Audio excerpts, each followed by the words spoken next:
അമ്മേ പരിശുദ്ധ അമ്മേ പരിശുദ്ധമേ ദൈവമാതാവേ കൃപാസനത്തിലൂടെ ഞങ്ങൾക്കും ഞങ്ങളുടെ ദേശത്തിനും അമ്മ മധ്യസ്ഥം തേടിത്തന്ന എല്ലാ അനുഗ്രഹങ്ങൾക്കും കൃപകൾക്കും ഞങ്ങളിപ്പോൾ ഹൃദയം നിറഞ്ഞ നന്ദി പറയുന്നു. അമ്മേ പരിശുദ്ധമേ ദൈവമാതാവേ 2004 ഡിസംബർ 7 ഉച്ചകഴിഞ്ഞ് 2:30 കൃപാസനത്തിൽ സംഭവിച്ച അമ്മയുടെ പ്രത്യക്ഷപ്പെടലിനെ തിരുസഭയ്ക്ക് സമർപ്പിച്ചിരിക്കുന്ന പഠനരേഖകളുടെ മേൽ സഭാത്മകമായ പഠനം ആരംഭിക്കുവാൻ ഞങ്ങൾ പ്രാർത്ഥിക്കുന്നു. അമ്മേ പരിശുദ്ധമേ ഭൂസ്വർലോകങ്ങളുടെ രാജ്ഞിയായ അങ്ങേയ്ക്ക് ഭൗമസംരക്ഷണത്തിനായി പ്രപഞ്ചപ്രകൃതിയെ തന്നെ തിരുസഭ പ്രതിഷ്ഠിക്കുവാൻ ഈ പ്രത്യക്ഷീകരണം വഴി ഇടയാക്കണമേ. പരിശുദ്ധമേ ജപമാല മാതാവേ സകല കൃപാസനം പ്രാർത്ഥനയോടും ചേർത്ത് ഞങ്ങളിപ്പോൾ പ്രാർത്ഥിക്കുന്ന ഈ കുടുംബത്തിന്റെ പ്രത്യേക നിയോഗം പറ മക്കളെ.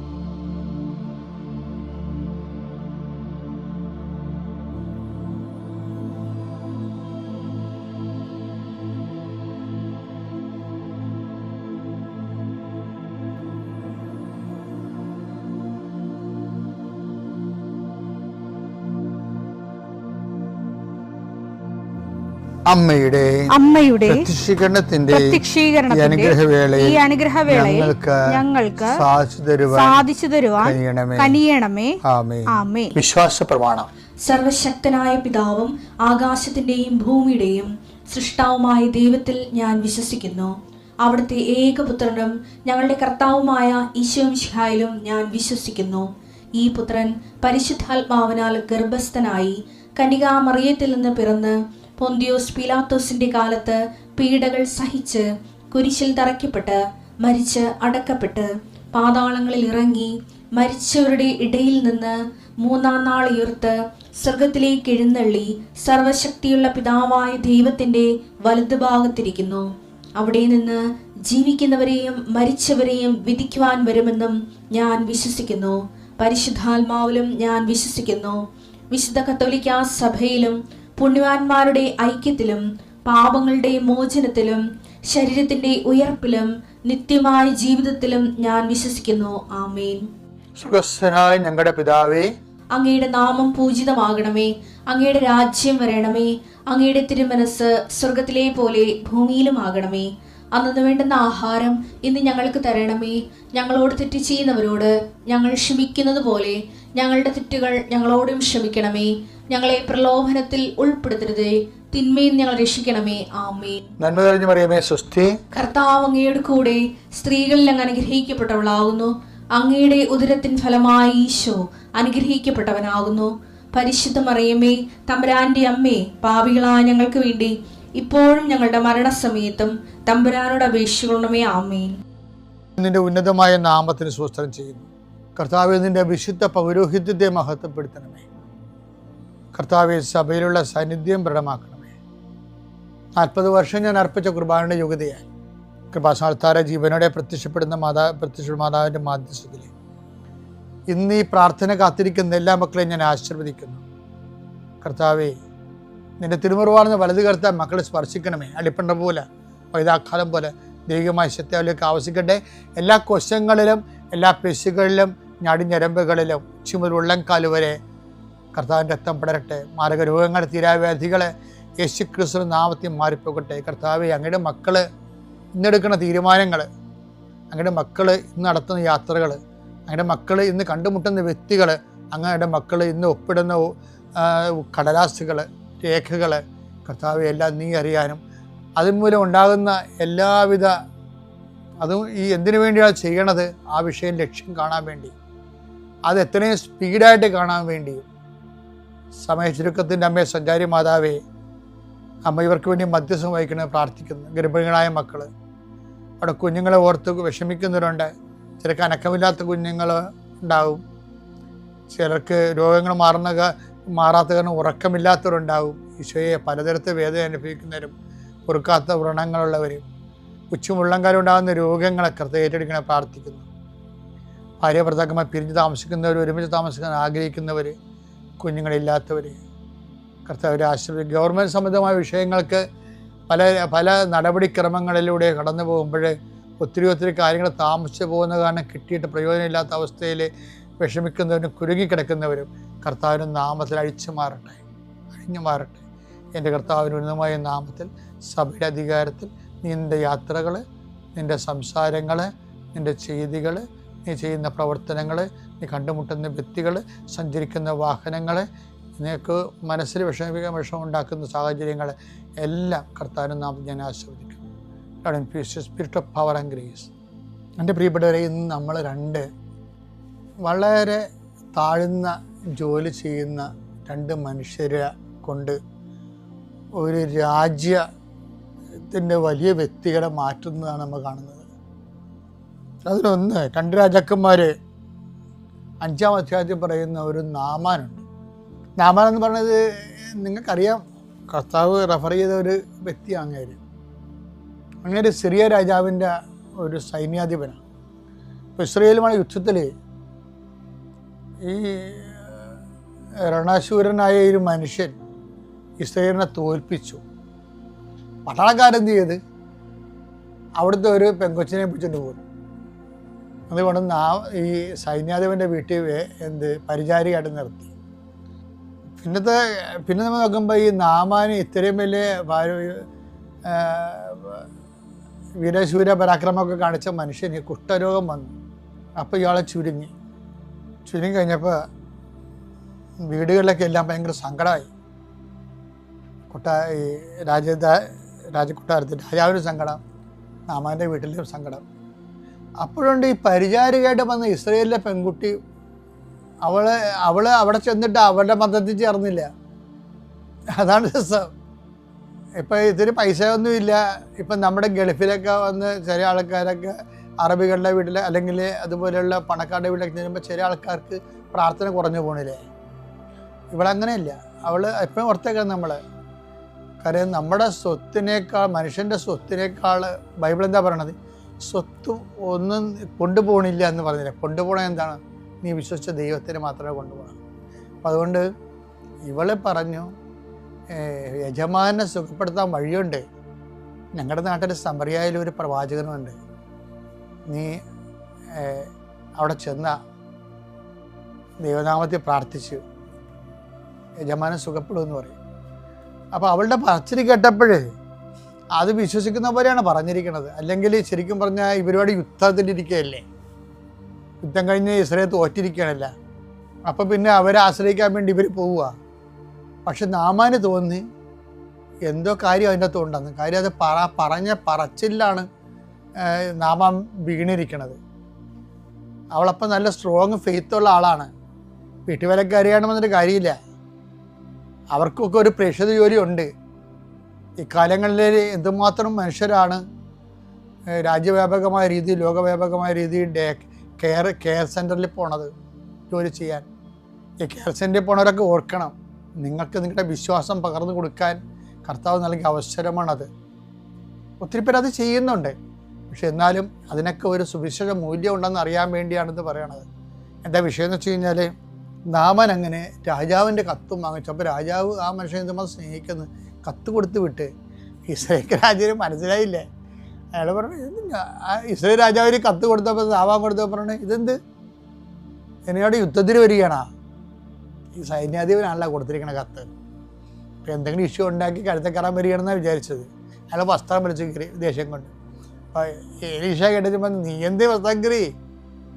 രാജാവാണെങ്കിലും ദൈവത്തിൻ്റെ പത്തുകൾ അറിയാൻ പാടില്ലാതായി. അതുകൊണ്ട് അവർക്ക് ചെയ്യാൻ പറ്റുന്ന അവർ ചെയ്ത്, അവരുടെ വസ്ത്രം കയറണം അവർക്കറിയാൻ പറ്റത്തുള്ളൂ. അതോടെ ചെയ്ത്.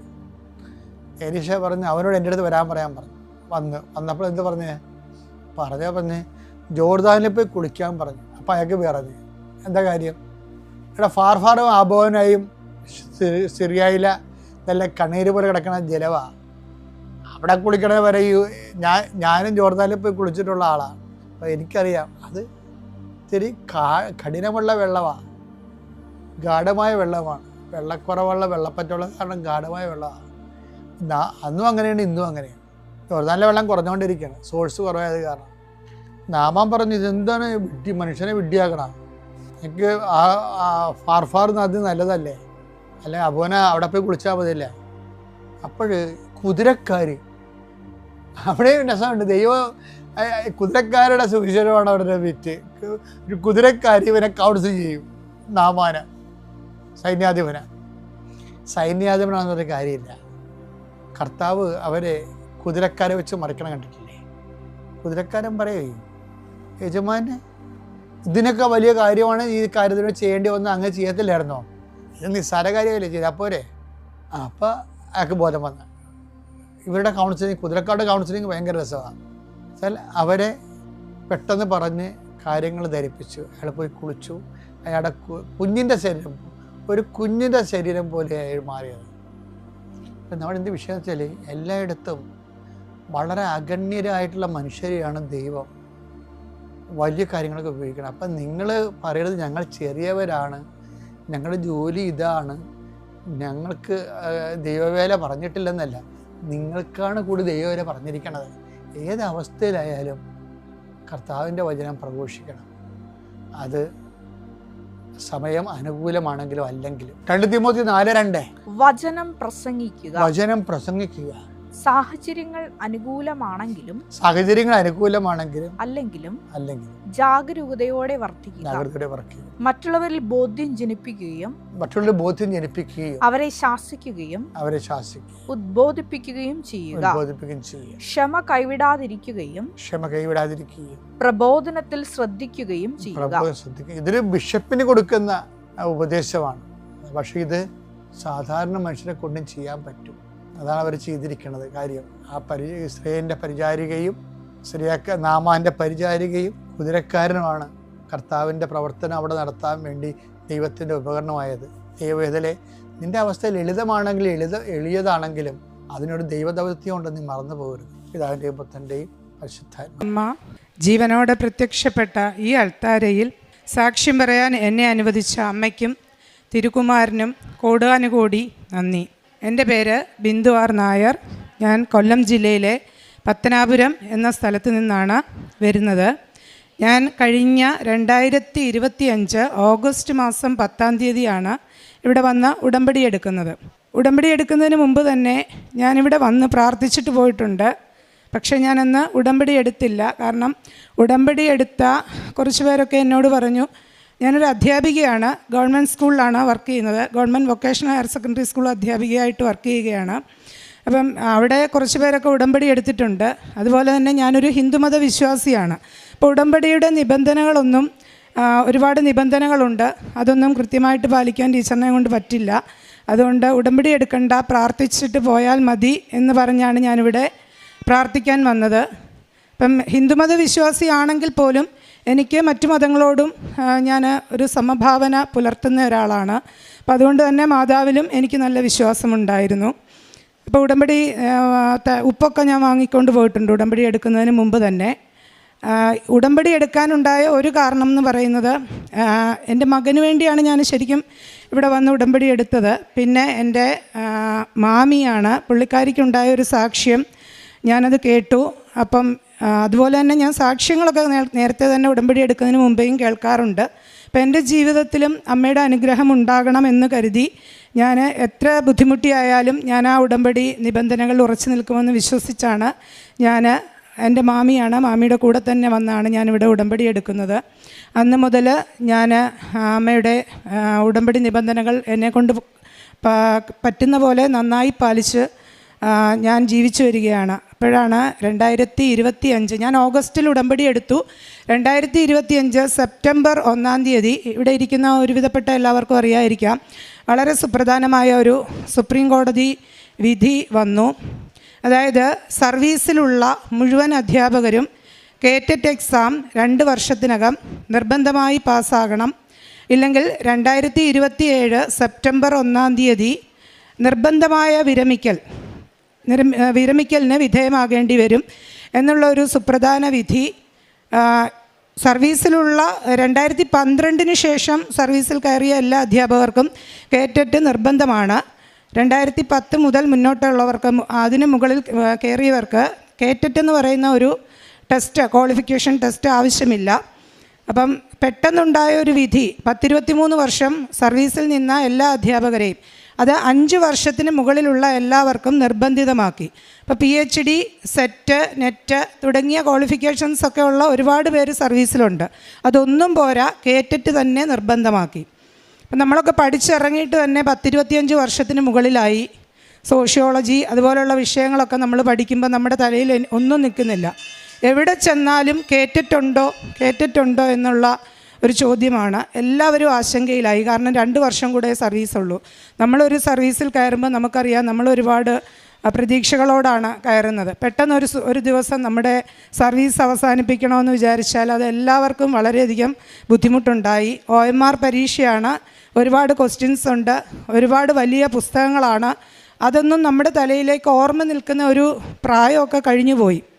ഞാൻ ശരിക്കും പറഞ്ഞാൽ ഈ ഉടമ്പടി എടുത്തു കഴിഞ്ഞ് ഇങ്ങനെ ഒരു വിധി വന്നപ്പോൾ ഞാൻ ആദ്യം എൻ്റെ മനസ്സിലേക്ക് ഓടിയെത്തിയത്, എനിക്ക് വേണ്ടി അമ്മ ഒരുക്കി തന്ന ഒരു വിധിയാണോ ഇങ്ങനെ ഒരു വിധി? കാരണം ഈ വിധിക്ക് അപ്പീൽ പോകാൻ പറ്റില്ല, റിവ്യൂ ഹർജി മാത്രമേ കൊടുക്കാൻ പറ്റൂ. കേരളത്തിലല്ല, ഇന്ത്യയിൽ മുഴുവനുള്ള എല്ലാ സ്റ്റേറ്റിലെ അധ്യാപകരെ പ്രതികൂലമായി ബാധിക്കുന്ന ഒരു വിധിയായിരുന്നു ഇത്. അപ്പം ഞാൻ അമ്മയോട് എന്ന് പറഞ്ഞു, അമ്മേ എനിക്ക് വേണ്ടിയാണോ? എനിക്ക് പെട്ടെന്ന് അമ്മയുടെ മുന്നിലെത്തി സാക്ഷ്യം പറയാൻ ഒരു അവസരം തരാം. എനിക്ക് എൻ്റെ മനസ്സിലൂടെ പെട്ടെന്ന് പോയത് അതാണ്. എനിക്ക് വേണ്ടി, അല്ലെങ്കിൽ ഇങ്ങനെ ഒരു വിധി പെട്ടെന്ന് വരില്ല. ഇതെങ്ങനെ വന്നു എന്ന് ആർക്കും അറിയുകയില്ല. അപ്പോൾ എല്ലാവർക്കും ഞാൻ കുറേ പുസ്തകങ്ങളൊക്കെ വാങ്ങി വെച്ച് പഠിച്ചു, പക്ഷേ എൻ്റെ തലയിലേക്ക് ഒന്നും നിൽക്കില്ല. എനിക്ക് കുറച്ച് ടെൻഷനൊക്കെ ഉള്ള ആളാണ്, അപ്പോൾ എനിക്ക് ഓർക്കക്കുറവും കാര്യങ്ങളെല്ലാം ഉണ്ട്. പക്ഷേ ഈ പുസ്തകം കാണുമ്പം തന്നെ ഞാൻ ഉറങ്ങി. എന്തെങ്കിലും ഒരു സെൻറ്റൻസ് വായിക്കുമ്പം തന്നെ ഞാൻ ഉറങ്ങി ഈ പുസ്തകത്തിൻ്റെ മേളിലേക്ക് ഞാനങ്ങ് വീഴും. ഞാൻ അവിടെ കിടന്ന് ഉറങ്ങും. കട്ടിലിൽ പോയി കിടന്നാൽ എനിക്ക് ഉറക്കം വരില്ല. അപ്പം ഞാൻ സ്കൂളിൽ തന്നെ അധികം ജൂനിയറായിട്ട് കയറിയ അധ്യാപകരുണ്ട്, അവർക്കൊക്കെ കേട്ടിട്ടുണ്ട്. അപ്പോൾ അവരോടും പറയും, എന്തെങ്കിലുമൊക്കെ പഠിപ്പിച്ചു തരണം, ഞങ്ങൾക്ക് പറ്റില്ല. 2 വർഷത്തിനകം 1, 2, 3 എക്സാമേ വരത്തുള്ളൂ, അതെങ്ങനെ പാസ്സാകും? അപ്പം എന്തായാലും 2027 എന്തെങ്കിലും ആനുകൂല്യങ്ങളൊക്കെ കിട്ടുവാണെങ്കിൽ വാങ്ങിച്ചുകൊണ്ട് പോകാം, അതുവരെയുള്ളൂ സർവീസ്, അങ്ങനെയൊക്കെ വിചാരിച്ച്. എന്നിട്ടും അമ്മയോട് ഞാൻ പറയും, അമ്മേ ഞങ്ങൾക്കിതൊന്നും അറിയില്ല, എൻ്റെ തലയിലൊന്നും നിൽക്കുന്നില്ല. സോഷ്യോളജി വായിക്കുമ്പോൾ അപ്പം തന്നെ ഞാൻ മറന്നു പോകും, എനിക്ക് ഒരിക്കലും അത് ഓർത്തിരിക്കാൻ പറ്റുന്നില്ല. അപ്പം ഞാൻ അമ്മയോട് പറയും, അമ്മേ എൻ്റെ പരീക്ഷ അമ്മ നോക്കിക്കോണം, എനിക്കറിയില്ല ഇതൊന്നും, എനിക്കൊന്നും ഓർമ്മ നിൽക്കുന്നില്ല. അപ്പോൾ പരീക്ഷാ ദിവസം വന്നു. എനിക്ക് സത്യം പറഞ്ഞാൽ വലിയ ടെൻഷനൊന്നുമില്ല. ഞാൻ ആദ്യത്തെ എക്സാമാണ് ഇത്. സർവീസിലുള്ള അധ്യാപകർക്ക് വേണ്ടിയുള്ള എക്സാം അല്ല, BEdനും DEdനും പഠിക്കുന്ന എല്ലാ കുട്ടികളും പൊതുവായി എഴുതുന്ന ഒരു എക്സാമാണ്. ഞങ്ങളെല്ലാം ആദ്യമായിട്ട് എഴുതാൻ വേണ്ടി രജിസ്റ്റർ ചെയ്തത്.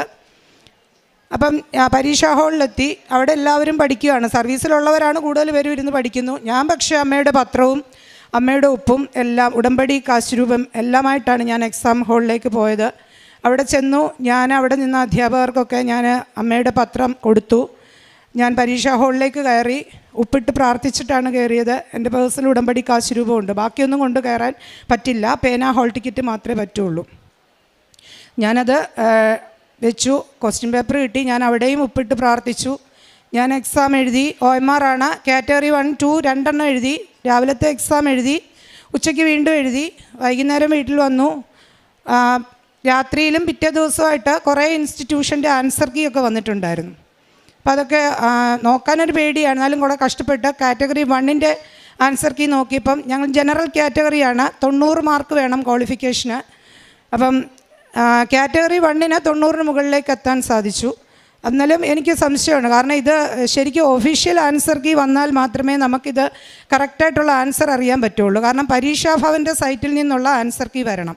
അത് ഒരു മാസത്തോളം കഴിഞ്ഞാണ് ആ ആൻസർ കീ വരുന്നത്. അപ്പോൾ ഇത് നോക്കിയിട്ട് മാറ്റി വെച്ചു. അമ്മയോട് മാത്രം എല്ലാ ദിവസവും നിയോഗത്തിലും കേട്ടിട്ട് കിട്ടണേ, ഞാനിവിടെ വന്ന് സാക്ഷ്യം പറയാം. എന്നിട്ട് എൻ്റെ മനസ്സിൽ ഞാൻ എല്ലാ ദിവസവും ഇതുപോലൊരു സാക്ഷ്യം ഞാനിവിടെ വന്ന് പറയുന്നത് എൻ്റെ മനസ്സിലൂടെ എന്നും ഓടിപ്പോകുമായിരുന്നു. എന്തൊക്കെയാണ്, ഞാൻ ഇവിടെ വന്ന് എല്ലാ മാസവും ഞാൻ വരും. ഉടമ്പടി പുതുക്കാൻ മാത്രമല്ല, എല്ലാ മാസവും ഞാൻ വരും. അപ്പം എല്ലാ മാസവും ഞാൻ പത്രം വാങ്ങിക്കൊണ്ടുപോയി എല്ലാവർക്കും കൊടുക്കുകയും ചെയ്യും. അപ്പോഴെല്ലാം ഞാൻ ഇവിടെ വന്നിരുന്നിട്ട് എൻ്റെ മനസ്സിൽ ഞാനിവിടെ കയറി സാക്ഷ്യം പറയുന്നത് എൻ്റെ മനസ്സിലൂടെ ഇങ്ങനെ പോകും. അങ്ങനെ ഇന്നലെ വൈകുന്നേരം KTET 2-ൻ്റെ ആൻസർ കീ ഞാൻ നോക്കി, ഒരു കാരണവശാലും അടുത്ത് പോലും എത്തുന്നില്ല. അത് ഞാനങ്ങ് വിട്ടു. രണ്ടാമത് സർവീസിലുള്ള അധ്യാപകർക്ക് വേണ്ടിയുള്ള KTET എക്സാം വിളിച്ചു. 1000 രൂപ വെച്ച് 2000 രൂപ വെച്ച് ഞങ്ങളത് രജിസ്റ്റർ ചെയ്തു. ആ എക്സാം ഇപ്പോൾ ജൂൺ 28-ാം തീയതിയാണ് നടക്കുന്നത്. അപ്പോൾ അതിനു വേണ്ടി ഒന്നും പഠിക്കുന്നൊന്നുമില്ല, പഠിച്ചാൽ നിൽക്കുന്നില്ല, തലയിൽ നിൽക്കത്തില്ല. സൈക്കോളജിയും സോഷ്യോളജിയും ഒന്നും ഓർമ്മ നിൽക്കത്തില്ല. നോക്കും, പക്ഷേ അതങ്ങോട്ട് എത്തത്തില്ല. എനിക്ക് ബുദ്ധിമുട്ടാണ്. എല്ലാ എക്സാംസും പാസ്സായിട്ടാണ് ഗവൺമെൻറ് സർവീസിൽ ജോലിക്ക് കയറുന്നത്. പക്ഷേ ആ ഒരു കാലഘട്ടമൊക്കെ കഴിഞ്ഞതുകൊണ്ട് പഠിച്ച ഓർമ്മയിലെത്താൻ ബുദ്ധിമുട്ടാണ്. ഇന്നലെ വൈകുന്നേരം 5 മണിയായപ്പോൾ റിസൾട്ട് വരുമെന്ന് പറയുന്നുണ്ട്. ഇന്നലെ വൈകുന്നേരം ഏകദേശം 5 മണിയായപ്പോൾ റിസൾട്ട് വന്നു എന്ന് എൻ്റെ കൂടെയുള്ള ഒരു അധ്യാപിക വിളിച്ചു പറഞ്ഞു. പക്ഷേ ഞാൻ ആ റിസൾട്ട് നോക്കാൻ എനിക്കെന്തോ ഒരു വെപ്രാളവും ബുദ്ധിമുട്ടും ഒക്കെ ആയിട്ട് ഞാൻ എൻ്റെ കൂടെ വർക്ക് ചെയ്യുന്ന ടീച്ചറിനോട് ഞാൻ പറഞ്ഞു, എൻ്റെ റിസൾട്ട് കൂടെ ഒന്ന് നോക്കിത്തരാമോ. ഞാൻ എന്നിട്ട് ഓടിപ്പോയി അമ്മയുടെ കാശുരൂപം എടുത്ത് പ്രാർത്ഥിച്ചു. എന്നിട്ട് ഞാൻ എൻ്റെ വീടിൻ്റെ ഹാളിൽ തന്നെയാണ് ഞാൻ അമ്മയുടെ രൂപം വെച്ചിരിക്കുന്നത്. എനിക്കതിനകത്തൊരു ബുദ്ധിമുട്ടുമില്ല. ഞങ്ങൾ ഹിന്ദുക്കളാണെങ്കിൽ പോലും അമ്മയെ ഞാൻ എൻ്റെ വീടിൻ്റെ ഹാളിൽ തന്നെയാണ് വെച്ചിരിക്കുന്നത്. അവിടെയാണ് ഞാൻ എല്ലാ ദിവസവും അമ്മയെ വെച്ച് പ്രാർത്ഥിക്കുന്നത്. അപ്പോൾ ഞാനവിടെ പോയിരുന്നു. ഞാൻ ഈ കാശുരൂപം എടുത്ത് കയ്യിൽ പിടിച്ച് പ്രാർത്ഥിച്ചുകൊണ്ടിരുന്നു. ഞാൻ എന്നിട്ട് എൻ്റെ KTETൻ്റെ നമ്പർ, KTET കാറ്റഗറി 1-ൻ്റെ നമ്പർ അയച്ചു കൊടുത്തു. 2 എനിക്ക് കിട്ടത്തില്ലല്ലോ. അയച്ചു കൊടുത്തു. എനിക്ക് റിസൾട്ട് അയച്ചു തന്നിട്ട് എന്നോട് ചോദിക്കും, ഇതെന്തുവാ റാങ്ക് കിട്ടാനുള്ള മാർക്കാണോ ഇത് വാങ്ങിച്ചേക്കുന്നത്? ക്വാളിഫിക്കേഷൻ മാർക്കും അല്ല, അതിലൊക്കെ ഉപരി വലിയൊരു മാർക്ക് തന്ന അമ്മ എന്നെ അനുഗ്രഹിച്ചു. എന്നിട്ട് ഞാൻ കാറ്റഗറി 2, ഞാൻ പിന്നെ അത് ഓർക്കുന്നില്ല. ശരിക്കും ഞാൻ സന്തോഷിക്കുകയല്ല ചെയ്തത്, ഞാൻ അവിടെ ഇരുന്ന് അങ്ങ് കരഞ്ഞു. കാരണം ആദ്യമായിട്ട് ഞാൻ മറ്റുള്ള പഠിച്ച കുട്ടികളുടെ കൂടെ പോയിരുന്ന എക്സാം എഴുതിയിട്ടും അമ്മ എന്നെ അതിലെത്തിച്ചു തന്നു. എനിക്കിതിനകത്ത് ഒരു പങ്കുമില്ല. കാരണം എൻ്റെ ഓർമ്മയിലൊന്നും നിൽക്കുന്നില്ല. ആ അമ്മ മാത്രമാണ് ഇതിനകത്ത് ഇടപെട്ടിരിക്കുന്നത്. അതുപോലെ തന്നെ കാറ്റഗറി 2-ൻ്റെ കുറച്ച് നേരം ഞാൻ അവിടെ ഇരുന്നിട്ട് ഞാൻ പറഞ്ഞു, ഏതായാലും മാർക്കൊന്നും അറിയാമല്ലോ. കാറ്റഗറി 2 ഞാൻ 2ാമത് അപ്ലൈ ചെയ്തിട്ടുണ്ട്, അത് എഴുതാൻ വേണ്ടിയാണ്. ഏതായാലും മാർക്കൊന്ന് അറിയാമല്ലോ എന്ന് പറഞ്ഞു. അപ്പോൾ എന്നോട് പറഞ്ഞു നമ്പറും ഡേറ്റ് ഓഫ് ബർത്തും അയക്കാൻ പറഞ്ഞു. അയച്ചു. കാറ്റഗറി 2-ന് എനിക്കതിൻ്റെ അടുത്ത് പോലും എത്താത്ത കാറ്റഗറി 2 എനിക്കിപ്പോഴും അറിയില്ല. കാറ്റഗറി 2 ഞാൻ പാസ്സായി. അമ്മ ജനറൽ കാറ്റഗറിയായ എന്നെ ആ ബ്രിമ്മിലുള്ള ആ മാർക്കിൽ എത്തിച്ചു. എനിക്കറിയില്ല അതെങ്ങനെ എനിക്ക് കിട്ടിയെന്ന്. കാറ്റഗറി 2 ഞാൻ ഇന്നലെ തന്നെ ആ എക്സാം പാസ്സായി. എനിക്ക് അടുത്ത ഒരു എക്സാം ഇനി അപ്ലൈ ചെയ്തിട്ടുണ്ടെങ്കിൽ എനിക്ക് ജൂൺ 28 നടക്കുന്ന ആ എക്സാം എനിക്ക് എഴുതേണ്ട ആവശ്യമില്ല. അപ്പോൾ എനിക്കറിയില്ല. ഒന്ന് ഓർത്തു വയ്ക്കേ, 90 മാർക്ക് വേണ്ടുന്ന ആൾക്ക് ഞാൻ ചുമ്മാ അതൊന്ന് കൂട്ടി നോക്കിയിട്ട് അതിൻ്റെ അടുത്ത് പോലും എത്താതെ ഞാനത് കളഞ്ഞതാണ്. ഞാൻ ആ കളഞ്ഞത് എങ്ങനെ എനിക്ക് ആ എക്സാം ക്വാളിഫൈഡ് ആയെന്ന് എനിക്കിപ്പോഴും അറിയില്ല. എനിക്ക് 100% അല്ല, എനിക്ക് എല്ലാവരോടും പറയാനുള്ള ഒരു കാര്യം, നമുക്ക് അസാധ്യമെന്ന് വിചാരിക്കുന്ന എല്ലാ കാര്യങ്ങളും അമ്മ മാതാവിലൂടെ നമുക്ക് സാധിച്ചു കിട്ടും. അത് എൻ്റെ അനുഭവത്തിലൂടെ തന്നെയാണ് ഞാൻ പറയുന്നത്. എൻ്റെ എല്ലാ ജീവിതത്തിലും ആ ഉടമ്പടി എടുത്തതിന് ശേഷം ഞാൻ അസാധ്യമെന്ന് കരുതുന്ന എല്ലാ കാര്യങ്ങളിലും ഞാൻ അമ്മയെ പ്രാർത്ഥിച്ച് അമ്മയുടെ ഉടമ്പടി നേർച്ച വസ്തുക്കളും കൊണ്ടുപോയി ഞാൻ വളരെ ഈസി ആയിട്ട് എനിക്ക് എൻ്റെ ജീവിതത്തിൽ എല്ലാ കാര്യങ്ങളും നടന്നു കിട്ടുന്നുണ്ട്. അതുപോലെ തന്നെ എനിക്ക് വേറൊരു കാര്യം പറയാനുള്ളത്, എനിക്ക് 28 വർഷമായിട്ട് ആസ്മ ഉണ്ടായിരുന്നു. അപ്പോൾ ഞാൻ ഇൻഹേലർ യൂസ് ചെയ്യുന്ന ഒരാളായിരുന്നു. ഇൻഹേലർ യൂസ് ചെയ്യാതെ എനിക്ക് ഒരു ദിവസം പോലും ഉറങ്ങാൻ പറ്റില്ല. കാരണം രാത്രിയിൽ പ്രശ്നം ഉണ്ടായില്ലെങ്കിൽ പോലും രാത്രി എനിക്ക് പേടിയാണ്, രാത്രിയിൽ ആസ്മ ഉണ്ടായിട്ട് എനിക്ക് എഴുന്നേറ്റിരിക്കേണ്ടി വരുമോ എന്ന്. അപ്പോൾ എൻ്റെ മാമി ഇവിടെ വന്ന് ഉടമ്പടി എടുത്ത് പ്രാർത്ഥിച്ച് സാക്ഷ്യം പറഞ്ഞപ്പോൾ ഞാൻ ആ സാക്ഷ്യം കേട്ട കൂട്ടത്തിൽ, അതുപോലെ തന്നെ ഞാൻ ഒരുപാട് സാക്ഷ്യങ്ങൾ കേൾക്കുന്ന കൂട്ടത്തിൽ രോഗസൗഖ്യത്തെക്കുറിച്ച് പറയുന്നത് ഞാൻ കേട്ടിട്ടുണ്ട്. അപ്പം പുള്ളിക്കാരിക്കും ആസ്മ ഉണ്ടായിരുന്നു. അപ്പോൾ ശ്വാസം മുട്ടലുണ്ടായിരുന്നു. ആ ഇൻഹേലർ അവിടെ കൊണ്ട് അമ്മ മാതാവിൻ്റെ മുന്നിൽ വെച്ചിട്ട് എൻ്റെ ഇത് ഞാനിവിടെ വെക്കുവാണ്, ഇനി എനിക്ക് ഇത് ഉപയോഗിക്കേണ്ടി വരരുത്, ഞാനിതിവിടെ വെക്കുവാണെന്ന് പറഞ്ഞ ഒരു സാക്ഷ്യമാണ് ഞാൻ കേട്ടത്. അതുപോലെ തന്നെ ഉടമ്പടി എടുത്ത് അന്ന് തന്നെ ഞാൻ പുതിയൊരു ഇൻഹേലർ വാങ്ങി. കാരണം എനിക്ക് എത്ര തവണ ഇൻഹേലർ ഉപയോഗിക്കേണ്ടി വരുമെന്ന് പോലും എനിക്കറിയില്ലായിരുന്നു. പുതിയൊരു ഇൻഹേലർ വാങ്ങി. പക്ഷെ ഞാനും അതുപോലെ തന്നെ ഞാൻ പറഞ്ഞു, ഞാനിതിവിടെ വെക്കുവാണ്, എനിക്കിനി ഇൻഹേലർ ഉപയോഗിക്കേണ്ടി വരരുത്, ഞാനിനി ഉപയോഗിക്കില്ല, അമ്മ ഇത് തിരിച്ചെടുത്തോണമെന്ന് പറഞ്ഞു.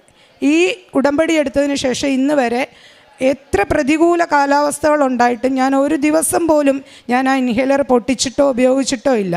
ഇപ്പോൾ എനിക്ക് ആസ്മയുടെ യാതൊരു ബുദ്ധിമുട്ടുകളും ഇല്ല. അതുപോലെ എൻ്റെ പ്രേക്ഷിത പ്രവർത്തനം എന്ന് പറയുന്നത് എനിക്ക് ഒരുപാട് അനുഭവങ്ങൾ, ഇവിടെ പറയാത്ത തന്നെ ചെറുതും വലുതുമായ ഒരുപാട് അനുഭവങ്ങൾ എൻ്റെ ജീവിതത്തിൽ ഉണ്ടായിട്ടുണ്ട്. അപ്പം ഞാൻ ആ അനുഭവങ്ങൾ പറഞ്ഞു തന്നെ ക്രിസ്ത്യൻസ് അതുപോലെ തന്നെ അഹിന്ദുക്കളായ ഒരുപാട് പേർക്ക് ഞാൻ അമ്മയുടെ പത്രം എല്ലാ മാസവും വാങ്ങിക്കൊണ്ട് പോയി ഞാനത് അവർക്കെല്ലാം കൊടുക്കാറുണ്ട്. അതുപോലെ തന്നെ ഷെയർ ചെയ്യാറുണ്ട്, സാക്ഷ്യങ്ങൾ ഷെയർ ചെയ്യാറുണ്ട്. പിന്നെ എൻ്റെ കാരുണ്യപ്രവൃത്തി എന്ന് പറയുന്നത് പാലിയേറ്റീവ് കെയർ ഉണ്ട് ഞങ്ങളുടെ വീടിനടുത്ത്, അവിടെ ഇടയ്ക്ക് പോകാറുണ്ട്. അവിടുത്തെ രോഗികളെ സന്ദർശിക്കും, പത്രം കൊടുക്കും, കാശ് രൂപം കൊടുക്കും. അതുപോലെ തന്നെ അവർക്ക് ആഹാര വസ്തുക്കൾ വാങ്ങിക്കൊണ്ട് പോയി കൊടുക്കാറുണ്ട്. ഗവൺമെൻറ് ഹോസ്പിറ്റലുകളിൽ പോയി അവർക്ക് ആവശ്യമുള്ള സഹായം ചെയ്യാറുണ്ട്. അതുപോലെ എൻ്റെ മുന്നിലേക്ക് ആര് വന്നാലും എന്നെ കൊണ്ട് പറ്റുന്ന സഹായങ്ങൾ അത് ഞാൻ മുൻപും ചെയ്യാറുണ്ട്. ഇപ്പോൾ ഞാൻ അമ്മയുടെ പേരിൽ തന്നെ ഞാനത് കൊടുക്കാറുണ്ട് അവർക്ക്. അതുപോലെ ഉടമ്പടി നിബന്ധനകളെല്ലാം അച്ഛൻ്റെ ധ്യാനം ഞാൻ കേൾക്കാറുണ്ട്. അതുപോലെ സാക്ഷ്യങ്ങൾ കേൾക്കാറുണ്ട്, ഷെയർ ചെയ്യാറുണ്ട്. എൻ്റെ ജീവിതത്തിലുടനീളം അമ്മയുടെ ഈ ഉടമ്പടിയിൽ വിശ്വസിച്ച് ജീവിതകാലം മുഴുവൻ ജീവിക്കുവാൻ അമ്മയും തിരുക്കുമാരനും എന്നെ അനുഗ്രഹിക്കട്ടെ എന്ന് പ്രാർത്ഥിച്ചുകൊണ്ട് ഞാൻ എൻ്റെ സാക്ഷ്യം സമർപ്പിക്കുന്നു. ദാനിയേൽ പ്രവാചകൻ്റെ പുസ്തകം 6-ാം അധ്യായം 3-ാം തിരുവചനം. അത്ഭുതകരമായ ദൈവിക ചൈതന്യമുണ്ടായിരുന്നതുകൊണ്ട് ദാനിയേൽ മറ്റെല്ലാ തലവന്മാരെയും കാൾ പ്രധാന ദേശാധിപന്മാരെയും കാൾ ശ്രേഷ്ഠനായി തീർന്നു. തൻ്റെ രാജ്യം മുഴുവൻ്റെയും അധികാരിയായി അവനെ നിയമിക്കാൻ രാജാവ് ആലോചിച്ചു. ഈശോ ചെറിയ കാര്യങ്ങളിൽ വിശ്വസ്തനായവരെ വലിയ കാര്യങ്ങൾ ഏൽപ്പിക്കുമെന്ന് താലന്തുകളുടെ ഉപമ ഈശോ നമ്മെ പഠിപ്പിക്കുന്നുണ്ട്. ബിന്ദു നായർ എന്ന ഈ സഹോദരി തൻ്റെ പ്രത്യക്ഷീകരണ സാക്ഷ്യം തൻ്റെ മാമിയോടൊപ്പം വന്നിവിടെ വന്ന് ഏറ്റുപറയുമ്പോൾ നമുക്ക് മനസ്സിലാകുന്നത് സമയച്ചുരുക്കത്തിൻ്റെ അമ്മ. അവർക്ക് 51 വയസ്സിലാണ് കേറ്ററ്റ് എക്സാം വളരെ ശ്രേഷ്ഠമായ രീതിയിൽ പാസ്സാകുവാൻ ഈ ഉടമ്പടിയുടെ അടിസ്ഥാന തത്വമായ not by merit but by grace എന്ന അടിസ്ഥാനത്തിലാണ് അവർക്ക് ഇന്ന് കേറ്ററ്റ് എക്സാം പാസ്സായി മറ്റുള്ള ടീച്ചേഴ്സിൻ്റെ ഒപ്പം തല ഉയർത്തി നിൽക്കാനായിട്ട് ഈ അമ്മയ്ക്ക് ടീച്ചർക്ക് സാധിച്ചതെന്ന് ഈ സാക്ഷി നമ്മെ ഓർമ്മിപ്പിക്കുകയാണ്. എത്ര തന്നെ ജീവിതഭാരം നമ്മെ തളർത്തിയാലും, എത്ര തന്നെ സാങ്കേതിക തടസ്സങ്ങളുണ്ടായാലും പരിശുദ്ധ അമ്മയ്ക്ക് മാധ്യസ്ഥം വഹിച്ചാൽ ഈശോയ്ക്ക് എല്ലാം നിസ്സാരമാണെന്ന് ഈ സാക്ഷ്യത്തിലൂടെ നാം മനസ്സിലാക്കുകയാണ്. അതുപോലെ തന്നെ 28 വർഷമായിട്ടുണ്ടായിരുന്ന ആസ്തമ എന്ന അസുഖത്തിൽ നിന്ന് സമയച്ചുരുക്കമാണ് ഈ അമ്മയ്ക്ക് നൽകിയിട്ടുള്ള വലിയ സൗഖ്യം. മരുന്നോ ലേപനമോ ഒന്നുമല്ല, എത്രയോ തവണ വർഷങ്ങളായി മരുന്ന് കഴിച്ചു. ഇൻഹെയിലർ പുതിയതൊന്ന് വാങ്ങി അതിനുശേഷം പരിശുദ്ധ അമ്മയോട് പറഞ്ഞു, ഇത് നിൻ്റെ മുൻപിൽ സമർപ്പിക്കുകയാണ്, ഈ പാക്കറ്റ് ഞാൻ തുറക്കുന്നില്ല, ഇത് ഞാൻ ഉപയോഗിക്കുന്നില്ല. പരിശുദ്ധ അമ്മയുടെ മധ്യസ്ഥത വളരെ ശക്തമായിരുന്നു. നേർച്ച വസ്തുക്കളുടെ ഉപയോഗം മൂലം ഈ അമ്മയ്ക്ക് പരിപൂർണ്ണ സൗഖ്യം കിട്ടിയെന്നുകൂടി ഇവിടെ സാക്ഷ്യപ്പെടുത്തുന്നു. ഈശോയെ കൈമാറുന്നതിനുള്ള ഈ ബിന്ദു നായറിൻ്റെ ഒരു ശക്തമായ തീക്ഷ്ണത, ആഗ്രഹം, ഈശോയോടുള്ള സ്നേഹം എല്ലാമാണ് ഇന്ന് ഈ അൾത്താരയിലേക്ക് കയറി നിന്ന് ശക്തമായൊരു സാക്ഷ്യം പറയാൻ ഈ മകളെ അനുവദിച്ചത്. നമ്മുടെ എല്ലാ ജീവിത പ്രശ്നങ്ങളെയും പരിശുദ്ധ അമ്മയ്ക്ക് നമുക്ക് കൈമാറാം. പരിശുദ്ധ അമ്മ ഉടമ്പടിയിലാണ് നമുക്ക് ഉടൻ പരിഹാരം നൽകിയിരിക്കും. ബിന്ദു നായറിന് ലഭിച്ച എല്ലാ അനുഗ്രഹങ്ങൾക്കും ഈശോയ്ക്കും പരിശുദ്ധ അമ്മയ്ക്കും നന്ദി പറഞ്ഞുകൊണ്ട് നല്ല ഒരു കയ്യടിയോടെ സാക്ഷി നമുക്ക് സമർപ്പിക്കാം. സാക്ഷിയായി നിർത്തിയതിന് പരിശുദ്ധ അമ്മയ്ക്കും തിരുക്കുമാരനും 1000 നന്ദി ഞാൻ അർപ്പിക്കുകയാണ്. ആദ്യം തന്നെ എൻ്റെ പേര് ആൻമരിയ, ഇതെൻ്റെ അമ്മ, ഇതെൻ്റെ അനിയത്തി. ഞാൻ കാഞ്ഞിരപ്പള്ളി രൂപതയിൽ ചെങ്ങളം ഇടവകയിലെ സെൻറ് ആനീസ് ഇടവകയിൽ നിന്നാണ് വരുന്നത്. ഞാൻ ഉടമ്പടി എടുത്തത് 2024 നവംബർ 3-ാം തീയതിയാണ്.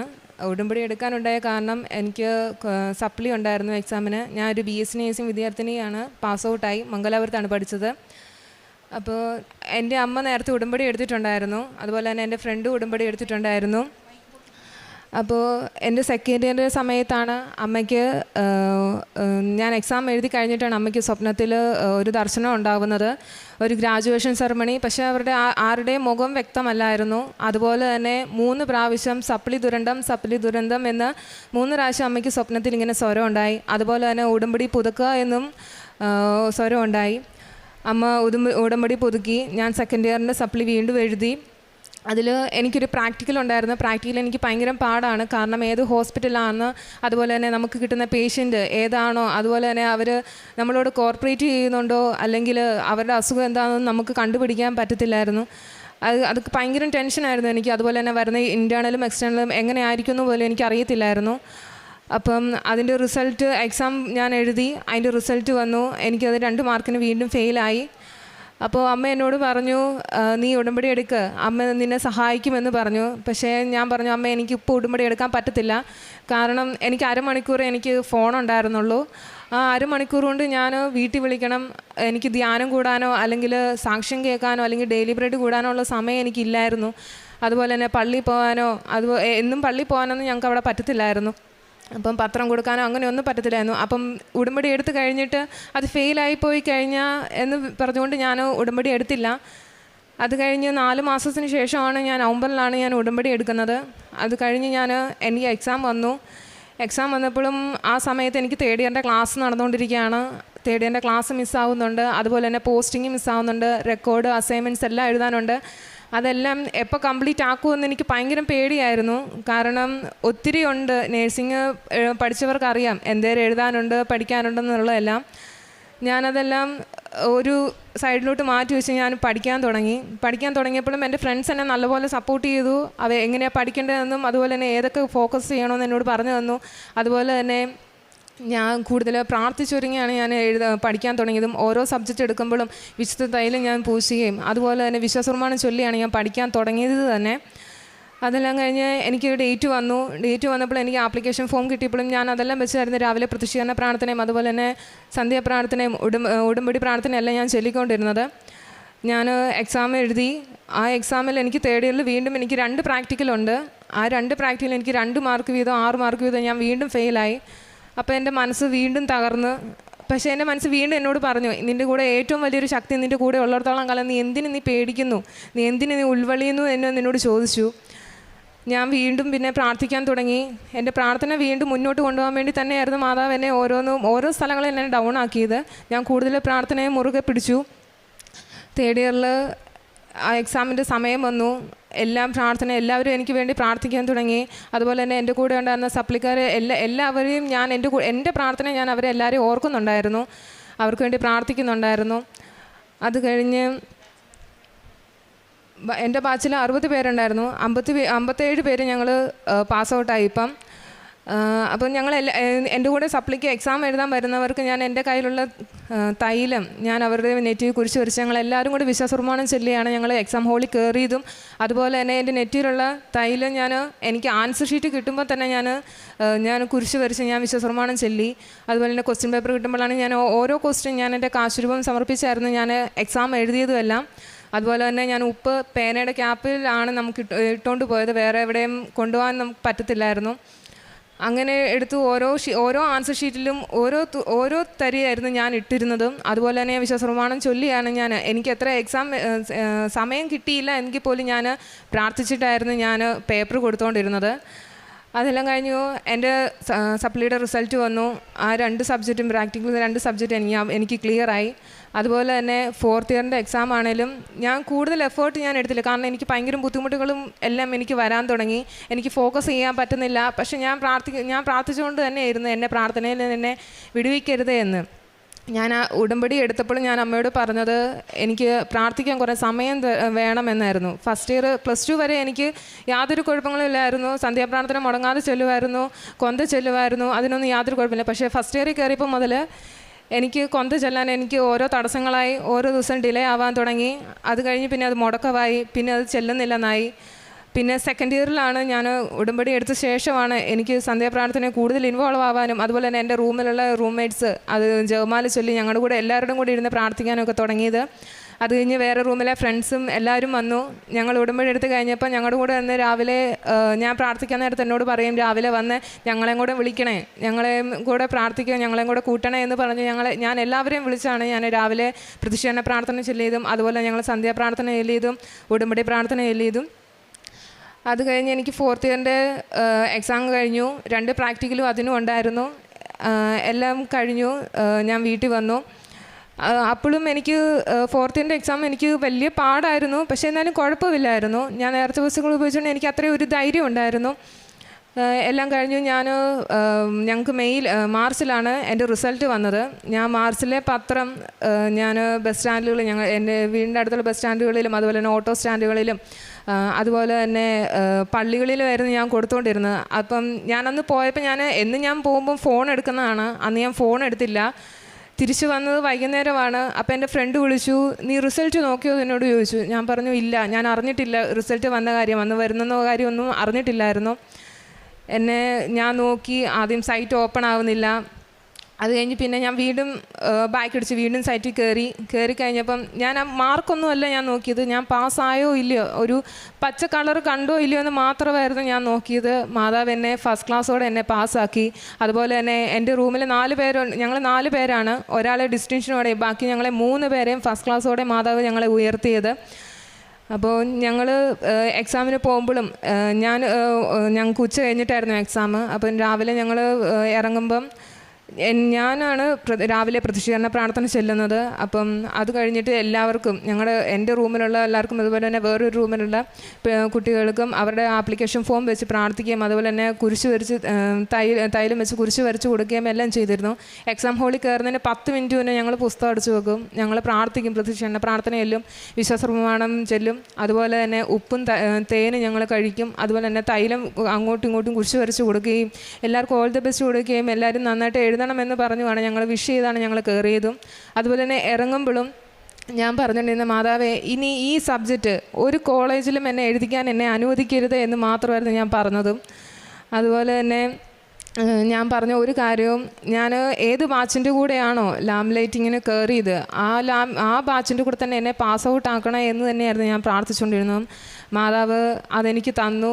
ഞാൻ ഈ ഏപ്രിലിൽ എൻ്റെ ഗ്രാജുവേഷൻ കഴിഞ്ഞു. ഞാൻ പഠിച്ച എൻ്റെ ക്ലാസ്മേറ്റിൻ്റെ കൂടെ തന്നെ എനിക്ക് നിന്ന് ഗ്രാജുവേഷൻ എനിക്ക് സർട്ടിഫിക്കറ്റ് വാങ്ങിക്കാൻ സാധിച്ചത് വളരെ നന്ദി ഞാൻ അമ്മയ്ക്കും തിരുക്കമ്മാനും ഞാൻ നൽകുകയാണ്. അതുപോലെ തന്നെ എൻ്റെ കാരുണ്യ പ്രവൃത്തികൾ ഞാൻ കൂടുതൽ ചെയ്തും എനിക്ക് കൂടുതൽ ഇൻകം ഇല്ലായിരുന്നു, പഠിക്കുന്ന സ്റ്റുഡൻ്റ് ആയതുകൊണ്ട്. എൻ്റെ കയ്യിലുള്ള പോക്കറ്റ് മണി ഉപയോഗിച്ച് ഞങ്ങൾ ഉടമ്പടി എടുക്കുന്ന ഉടുമ്പടിയിലുള്ള ആൾക്കാർ ഞങ്ങൾ കോളേജിൻ്റെ താഴെയുള്ള ഭിക്ഷക്കാർക്കും അതുപോലെ തന്നെ അതുപോലെയുള്ള ആൾക്കാർക്ക് ഞങ്ങൾ ഞങ്ങളാ കഴിയുന്ന വിധം ഫുഡ് വാങ്ങിച്ചു കൊടുക്കുകയും അതുപോലെ തന്നെ കൂടുതൽ ഉപവാസം എടുക്കുകയും എല്ലാം ചെയ്തിരുന്നു. പിന്നെ പത്രമാണെങ്കിലും അമ്മ എനിക്ക് ഓരോ മാസവും എനിക്ക് പത്രം എനിക്ക് അയച്ചു തരുന്നുണ്ടായിരുന്നു.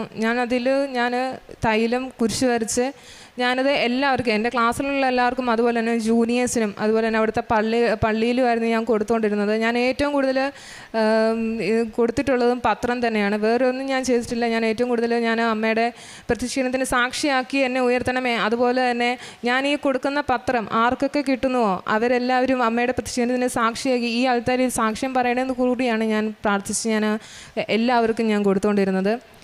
അമ്മയ്ക്കും തിരുക്കുമാനും 1000 നന്ദി എന്നെ ഈ ആൾക്കാരെയും സാക്ഷ്യം പറയിപ്പിച്ചതിന്. പിന്നെ രണ്ടാമത്തെ സാക്ഷ്യം എന്ന് പറയുന്നത് എൻ്റെ ജോലിയാണ്. എക്സാം റിസൾട്ട് വന്നു. 1 മാസം കഴിഞ്ഞപ്പോഴത്തേനും എനിക്കൊരു ഇൻ്റർവ്യൂ വന്നു. ആദ്യ ഇൻ്റർവ്യൂ തന്നെ ഞാൻ പാസ്സായി. അതിൽ ആദ്യത്തെ ഇൻ്റർവ്യൂ ആണ്, എങ്ങനെ അറ്റൻഡ് ചെയ്യണമെന്നോ ഒന്നും അറിയത്തില്ല, അവരെന്ത് ചോദിക്കുമെന്നൊന്നും അറിയത്തില്ല. ഞാൻ തൈലം വെച്ച് എൻ്റെ നാക്കിലും അതുപോലെ തന്നെ എൻ്റെ നെറ്റിയിലും ചെവിയിലും എല്ലാം ഞാൻ കുരിശ് വരച്ചിട്ടാണ് ഞാൻ ഇരുന്നത്. ഓൺലൈൻ ഇൻ്റർവ്യൂ ആയിരുന്നു. അവർ എന്നോട് ലളിതമായി ആദ്യം തന്നെ അവരെന്നെ, സാധാരണ എല്ലാവരും പറയുമ്പം ചിരിക്കത്തില്ല, അല്ലെങ്കിൽ ഭയങ്കര ദേഷ്യഭാവത്തിലായിരിക്കുന്ന, ഭയങ്കര ഗൗരവഭാവത്തിലിരിക്കുന്നതെന്നൊക്കെ പറയുന്നത് കേൾക്കാം. പക്ഷേ എന്നോട് ഭയങ്കരമായിട്ടും ഹാപ്പി ആയിട്ട് തന്നെയാണ് അവരെന്നോട് ചോദിച്ചതും. അവരെന്നോട് കൂടുതൽ ചോദിച്ചൊന്നുമില്ല, 2-3 ക്വസ്റ്റ്യൻ ചോദിച്ചു. അതുപോലെ തന്നെ വൈൻഡപ്പ് ചെയ്തു. പിറ്റേ ദിവസം എനിക്ക് ഉച്ചയായപ്പോൾ തന്നെ എന്നോട് പറഞ്ഞു, എനിക്ക് മെസ്സേജ് വന്നു, ഇത് ഇൻ്റർവ്യൂ പാസ്സായി, ജൂലൈയിൽ ജോയിൻ ചെയ്യണം. മുംബൈയിലാണ് എനിക്ക് ജോലി കിട്ടിയത്. ജൂലൈയിൽ ജോയിൻ ചെയ്യണമെന്ന് അവർ പറയുകയും ചെയ്തു. 1 മാസം കൊണ്ട് ഞാൻ എത്ര താഴ്ചയിൽ നിന്നാണ് അമ്മ എന്നെ ഉയർത്തിയതെന്ന് ഇതിലൂടെ എനിക്ക് മനസ്സിലാകാൻ സാധിക്കും. കൂടുതൽ എന്നെ പ്രാർത്ഥനയിലാണ് എന്നെ ഇൻവോൾവ് ആക്കിയത്. എന്നെ ഓരോ തളർച്ചയിലും അമ്മ എന്നെ കൂടുതൽ പ്രാർത്ഥനയാണ് നിനക്ക് കരുത്ത് തരൂ എന്ന് തന്നെ അമ്മ എന്നോട് പറഞ്ഞു. എൻ്റെ മനസ്സ് അതുപോലെ തന്നെ എന്നോട് പ്രവർത്തിച്ചതും, കൂടുതൽ പ്രാർത്ഥിക്കാനും കൂടുതൽ ബൈബിൾ വായിക്കാനും പള്ളിയിൽ പോകാനും എല്ലാം അമ്മ എനിക്ക് ഓരോ അവസരങ്ങളും ഉണ്ടാക്കി തന്നു. അതിനെല്ലാത്തിനും അമ്മയ്ക്കും തിരുക്കുമാനും 1000 നന്ദി തരും. എൻ്റെ പേര് മേഴ്സി ബേബി. ഞാൻ 2023 മാർച്ച് 8 ആദ്യമായിട്ട് ഉടമ്പടി എടുക്കുന്നത്. അന്ന് മുതൽ എൻ്റെ ഒരു ആഗ്രഹവും പ്രാർത്ഥനയുമായിരുന്നു ഇന്നത്തെ ഈ ദിവസത്തിന് വേണ്ടിയിട്ടുള്ള പ്രാർത്ഥന. കാരണം അമ്മ മാതാവിൻ്റെ പ്രത്യക്ഷീകരണത്തിന് സ്ഥിരം സാക്ഷിയായി അൽത്താരയിൽ എന്നെ ഒന്ന് കയറ്റി നിർത്തണമേ എന്ന് ഞാൻ ഒരുപാട് പ്രാർത്ഥിച്ചു, ഒത്തിരി കൊതിച്ചു, ഒത്തിരി ഇങ്ങനെ സാക്ഷ്യം പറയുന്നത് പോലെ ഒത്തിരി ഞാൻ സ്വപ്നം കണ്ടു. ഇപ്പം തന്നെയാണേലും ഞാൻ ഒരാഴ്ചയോളം ഒരു നേരത്തെ ഭക്ഷണം ഒഴിവാക്കി ഉപവാസം എടുത്ത് ഒരാഴ്ചയോളം പ്രാർത്ഥിച്ച് എന്നെ ആൾക്കാരെ കയറ്റി നിർത്തി നല്ലൊരു സാക്ഷ്യം, ദൈവസ്നേഹം നിറഞ്ഞു തുളുമ്പുന്നൊരു സാക്ഷ്യം പറയിക്കണേ എന്ന് പ്രാർത്ഥിച്ച് ആണ് ഞാൻ വന്നത്. ഇത് എൻ്റെ രണ്ടാമത്തെ മോളാണ് അൽഫോൻസ. കഴിഞ്ഞതിന് മുമ്പിലത്തെ വർഷമാണ് 10ാം ക്ലാസ്സിൽ എഴുതിയത്. ഇവർ രണ്ടുപേരും ഒരു മലയാളം മീഡിയത്തിലെ ആവറേജ് സ്റ്റുഡൻസ് ആയിരുന്നു. പഠിക്കാനൊക്കെ ബുദ്ധിമുട്ടുണ്ടായിരുന്നു. എന്നാലും അവൾക്ക് SLC എക്സാം എടുക്കും തോറും അവൾക്ക് ആകെ ടെൻഷനായി, പഠിക്കുന്നൊന്നും ഓർമ്മയിലിരിക്കുന്നില്ല, ഒന്നും പഠിക്കാൻ പറ്റുന്നില്ല. സയൻസൊക്കെ അവൾക്ക് ഭയങ്കര ബുദ്ധിമുട്ടായിരുന്നു. അപ്പോൾ കെമിസ്ട്രിയൊക്കെ എന്നാ ചെയ്യുമെന്നൊക്കെ ആകെ ഒരു പേടിയായിരുന്നു. അപ്പോൾ ഞാനും ഉടമ്പടിയിലാണ്. അപ്പോൾ ഞാൻ ഉടമ്പടി നിയോഗം വെക്കുകയും പ്രാർത്ഥിക്കുകയും ചെയ്തുകൊണ്ടിരുന്നു. ഉടമ്പടിയിൽ ഉറച്ചു നിന്നു, നല്ല ആത്മധൈര്യത്തോടെ പ്രാർത്ഥിച്ചുകൊണ്ടിരുന്നു. കൊച്ചിന് ഉടമ്പടി നേർച്ച വസ്തുക്കൾ അതിനു മുമ്പ് ജോസഫ് അച്ഛൻ്റെ കൈവയ്പ് ശുശ്രൂഷ ലഭിക്കുന്നതിനുള്ള ഭാഗ്യമുണ്ടായി. അച്ഛൻ കാശുരൂപം കൊടുത്ത് അവളെ ബ്ലെസ് ചെയ്തു. അന്ന് മുതൽ അവൾക്ക് മാറ്റമായിരുന്നു. അവൾക്ക് നന്നായിട്ട് പ്രാർത്ഥിക്കാനും നന്നായിട്ട് പഠിക്കാനും പഠിക്കുന്നതൊക്കെ ഓർമ്മയിലിരിക്കാനുമുള്ള ഒരു കൃപ അതിലൂടെ അവൾക്ക് കിട്ടി. ജീവിതത്തെ പറ്റി ഇനി മുന്നോട്ട് എന്തെന്നുള്ളൊരു നല്ലൊരു ദിശാബോധം, അത് ഞാൻ ഉടമ്പടിയിൽ വെച്ചിരുന്ന ഒരു പ്രധാനപ്പെട്ട കാര്യമായിരുന്നു. ഇനി മുന്നോട്ട് എന്താ ചെയ്യേണ്ടത് എന്നൊന്നും ഞങ്ങൾക്ക് യാതൊരു ഐഡിയയില്ലായിരുന്നു. അപ്പോൾ അവളുടെ ജീവിതത്തെപ്പറ്റി നല്ലൊരു ദിശാബോധം ലഭിച്ചു. പരീക്ഷയ്ക്ക് അച്ഛൻ കൊടുത്ത കാശുരൂപം അവൾ കൈ മുറുക്ക പിടിച്ചുകൊണ്ടാണ് പരീക്ഷ എഴുതിയിരുന്നത്. ഞാൻ ഉപ്പ് കൊടുത്തു വിടുമായിരുന്നു. അപ്പോൾ സ്കൂളിലെ ജനലിൽ അവൾ ഒരു നുള്ള ഉപ്പിട്ട് വിശ്വാസപ്രമാണം ചൊല്ലി പ്രാർത്ഥിക്കും. അത് കഴിഞ്ഞ് വരുന്നുള്ള ഉപ്പ് ആൻസർ പേപ്പറിലും ഒക്കെ അവൾ പ്രത്യേകം നന്നായിട്ട് പ്രാർത്ഥിച്ച് മാതാവിൻ്റെ കാശുരൂപം മുറുക്ക പിടിച്ച് അതുപോലെ ആണ് പരീക്ഷ എഴുതിയത്. പക്ഷേ കെമിസ്ട്രിയൊക്കെയാണ് നമുക്ക് ഏറ്റവും ബുദ്ധിമുട്ടുണ്ടായിരുന്ന വിഷയങ്ങൾ. എന്നിട്ട് അപ്പോൾ ഈ പിള്ളേരൊക്കെ പരീക്ഷ എഴുതുന്ന സമയങ്ങളിൽ എന്നാണേലും എല്ലാ പരീക്ഷയ്ക്കും ഞാൻ നേരത്തെ പണിയെല്ലാം തീർത്തിട്ട് കൃത്യ പരീക്ഷയുടെ സമയമാകുമ്പോഴത്തേക്ക് ഞാൻ ഓടി വരും. ഞാൻ പ്രതിഷ്ഠീകരണ പ്രാർത്ഥന, നീലത്തിരി കത്തിച്ച് വെച്ച് പ്രതിഷ്ഠീകരണ പ്രാർത്ഥന ചൊല്ലി മക്കളെ സമർപ്പിക്കും. പരീക്ഷ എഴുതുന്ന എല്ലാ കുഞ്ഞുങ്ങളെയും സമർപ്പിക്കും. എന്നിട്ട് ഞാൻ മുട്ടയിൽ നിന്ന് കൈവിരിച്ച് പിടിച്ച് പിന്നെ ജപമാല ചൊല്ലും. സമ്പൂർണ്ണ ജപമാല ഞാൻ അങ്ങനെ തന്നെ നിന്ന് ചൊല്ലി തീർക്കും. അത് കഴിഞ്ഞ് സമയമുണ്ടെങ്കിൽ ബൈബിൾ വായിക്കും. അങ്ങനെ ഇതുപോലെ ആൻമരിയുടെ കാര്യം മറന്നുപോയി. അവൾ എക്സാം എഴുതിയ സമയത്ത് അവൾക്ക് 8 വിഷയം ഉണ്ടായിരുന്നല്ലോ. അപ്പോൾ ആ സമയത്ത് ഞാൻ ഇതുപോലെ തന്നെ പ്രതിഷ്ഠീകരണ പ്രാർത്ഥന ചൊല്ലി സമർപ്പിച്ചു, എല്ലാ കുഞ്ഞുങ്ങളെയും സമർപ്പിച്ചു. അപ്പോൾ എനിക്കൊരു ആഗ്രഹമായിരുന്നു ഈ മണലിൽ മുട്ടുകുത്തി, ഇങ്ങനെ ഒത്തിരി സാക്ഷ്യങ്ങളിലൊക്കെ കേട്ടിട്ടുണ്ട്, അപ്പോൾ മണലിൽ മുട്ടുകുത്തി നിന്ന് പ്രാർത്ഥിക്കണം എന്നുള്ളത്. അപ്പോൾ ഞാൻ അങ്ങനെ ഇച്ചിരി വലിയ ചരലായിരുന്നു ഞാൻ എടുത്തിരുന്നത്. ഞാൻ അതേ മുട്ടുകുത്തിയാണ് പ്രതിഷ്ഠീകരണ പ്രാർത്ഥന ചൊല്ലി ഒരു ജപമാലെങ്കിലും ചെല്ലണം എന്നുള്ളൊരു ആഗ്രഹത്തിലാണ് ഞാൻ തുടങ്ങിയത്. അപ്പം പ്രതിഷ്ഠീകരണ പ്രാർത്ഥന തുടങ്ങി ഇത്തിരി കഴിഞ്ഞപ്പോൾ എനിക്ക് മനസ്സിലായി ഇത് അത്ര പറ്റുന്ന കാര്യമല്ല, വളരെ ബുദ്ധിമുട്ടാണ് എന്ന് മനസ്സിലായി. ഞാൻ അമ്മയോടും എന്നെ ശക്തിപ്പെടുത്തണമെന്ന് വീണ്ടും പ്രാർത്ഥിച്ചു. പ്രതിഷ്ഠീകരണ പ്രാർത്ഥന ചൊല്ലി, ഒരു ജപമാല ചൊല്ലി, കുഴപ്പമില്ല. അത് ഞാൻ ഫുള്ള് കൈ ഉയർത്തിപ്പിടിച്ച് അങ്ങനെ നിന്നാണ് പ്രാർത്ഥിക്കുന്നത്, ജപമാല മുഴുവൻ ചെല്ലുന്നത്. അപ്പം അങ്ങനെ 4 സമ്പൂർണ്ണ ജപമാലയും അങ്ങനെ നിന്ന് തന്നെ ചൊല്ലി തീർക്കാൻ എനിക്ക് സാധിച്ചെന്നുള്ളതാണ്. അപ്പോൾ ആ സമയത്ത് ഒക്കെ പലപ്പോഴും തിരി കത്തിച്ച് വെച്ചേക്കുന്ന തിരിയുടെ നാളം വളരെ ഉയർന്ന് കത്തുന്ന അനുഭവം എനിക്കുണ്ടാകാറുണ്ട്. അൽഫോൻസയ്ക്ക് വേണ്ടി പ്രാർത്ഥിച്ചുകൊണ്ടിരുന്ന സമയത്താണെങ്കിൽ അവൾ കെമിസ്ട്രി പരീക്ഷ ഏറ്റവും പാടാണല്ലോ ഞാൻ പറഞ്ഞല്ലോ. അപ്പോൾ ആ കെമിസ്ട്രി പരീക്ഷ എഴുതിക്കൊണ്ടിരിക്കുന്ന സമയത്ത് വെള്ള ഉടുപ്പിട്ട നീല ബെൽറ്റ് കെട്ടിയിരിക്കുന്ന അമ്മ മാതാവ് അവളുടെ മുന്നിൽ കൈ നീട്ടി ഇങ്ങനെ വന്നത് ഞാൻ കണ്ണടച്ചു. വളരെ വളരെ ഉറക്കെയാണ് ഞാൻ ജപമാല ചെയ്യുന്നത്. ഭയങ്കരമായിട്ട് ഞാൻ കരഞ്ഞ്, എന്തിനാ കരഞ്ഞതെന്ന് ഇന്നും എനിക്കറിയില്ല. അത്ര ഉറക്കെ, എൻ്റെ വീട് മുഴുവൻ കേൾക്കാവുന്ന രീതിയിൽ ഉറക്കെ കരഞ്ഞാണ് ഞാൻ അന്നിപ്പം ജപമാല ചൊല്ലിക്കൊണ്ടിരിക്കുന്നത്. അപ്പോഴാണ് അമ്മ മാതാവ് ഇങ്ങനെ അവളുടെ മുന്നിൽ ഇങ്ങനെ വന്നത് ഞാൻ കാണുന്നത്. കണ്ണടച്ച് പ്രാർത്ഥിക്കുമ്പോൾ ഞാൻ കാണുകയാണ്. അപ്പം മാതാവിൻ്റെ പാദത്തെങ്കിൽ 2 റോസപ്പൂ ഉണ്ട്. അപ്പം ഞാൻ ഒരു കൃപാസന മാതാവ് അല്ലല്ലോ, ഇത് സ്റ്റാച്യു പോലെ തോന്നുന്നല്ലോ എന്നെനിക്ക് മനസ്സിൽ അങ്ങനെ ഒരു തോന്നലുണ്ടായി. അത് കഴിഞ്ഞ് പിന്നത്തെ ഉടമ്പടി പുതുക്കാൻ ഞാൻ ഇവിടെ വന്നപ്പം ഒന്ന് ഉച്ച കഴിഞ്ഞായിരുന്നു, വലിയ തിരക്കൊന്നുമില്ലായിരുന്നു. നമ്മുടെ ഉടമ്പടി പ്രദക്ഷിണം തുടങ്ങുന്ന 13-ാം നമ്പർ കൗണ്ടറിൽ അവിടെ മാതാവിൻ്റെ അടുത്ത് നിന്ന് പ്രാർത്ഥിക്കാൻ കൂടുതൽ സമയം എനിക്ക് കിട്ടി. അപ്പോൾ അവിടെ നിന്ന് പ്രാർത്ഥിച്ചപ്പോഴാണ് മാതാവിൻ്റെ ഭാഗത്തേക്ക് 2 റോസപ്പൂ എൻ്റെ സത്യപ്പെടുന്നത്. ഞാൻ ഞെട്ടിപ്പോയി സത്യത്തിൽ. അപ്പോൾ എനിക്ക് മനസ്സിലായി അമ്മ മാതാവ് ശരിക്കും അവളുടെ അടുത്ത് വന്നത് തന്നെയാണ്. പക്ഷേ റിസൾട്ട് വന്നപ്പം ഈ സയൻസ് വിഷയം അവൾക്ക് ഏറ്റവും പാടായിരുന്ന സയൻസ് വിഷയങ്ങൾക്കായിരുന്നു. അവൾക്ക് നല്ല മാർക്ക് കിട്ടി, നല്ല ഉന്നതമായ ഒരു വിജയം നൽകി. അതുപോലെ തന്നെ സയൻസ് മെയിനായിട്ട് സയൻസ് ഗ്രൂപ്പ് എടുത്ത് +1 ചേരുന്നതിനും ജീവിതത്തെപ്പറ്റി നല്ലൊരു ദിശാബോധം ഉണ്ടാകുന്നതിന് അൽഫോൻസയ്ക്ക് സാധിച്ചു. അമ്മ മാതാവിൻ്റെ പ്രത്യക്ഷീകരണത്തിൻ്റെ സാക്ഷിയാക്കി അവളെ ഉയർത്തിയതിന് അമ്മയ്ക്കും ഈശോയ്ക്കും ഒരുപാട് നന്ദി പറയുന്നു. എൻ്റെ ജീവിതത്തിനുണ്ടായ വലിയൊരു പ്രതിസന്ധി ഘട്ടത്തിൽ അപ്പം അത് ഉടമ്പടിയിൽ ഉറച്ചു നിന്ന് അമ്മ ഇടപെടും എന്നുള്ള, വേറെ ആർക്കും ഒന്നും ചെയ്യാൻ പറ്റത്തില്ലാത്തൊരു സാഹചര്യത്തിൽ അമ്മ ഇടപെടും എന്നുള്ള പൂർണ്ണ ബോധ്യത്തിൽ ഉറച്ചു നിന്ന് ഞാൻ പ്രാർത്ഥിച്ചു.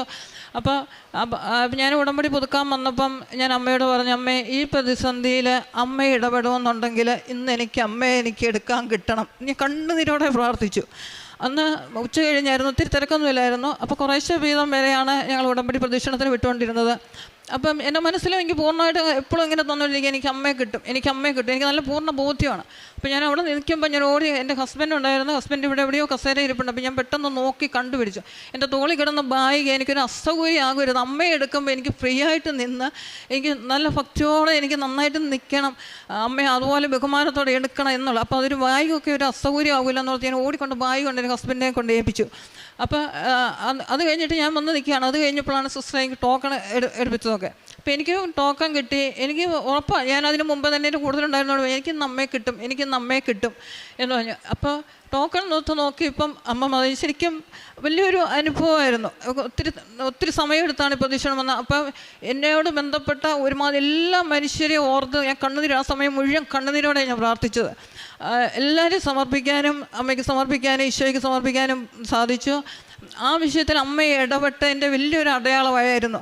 അപ്പോൾ ആ കാര്യം നടന്ന് കിട്ടുന്നത് വരെ ഞാൻ ഉപവാസത്തിൽ ഒരു നേരത്തെ ഭക്ഷണം തുടർച്ചയായിട്ടുള്ള ദിവസങ്ങളിലാണ്.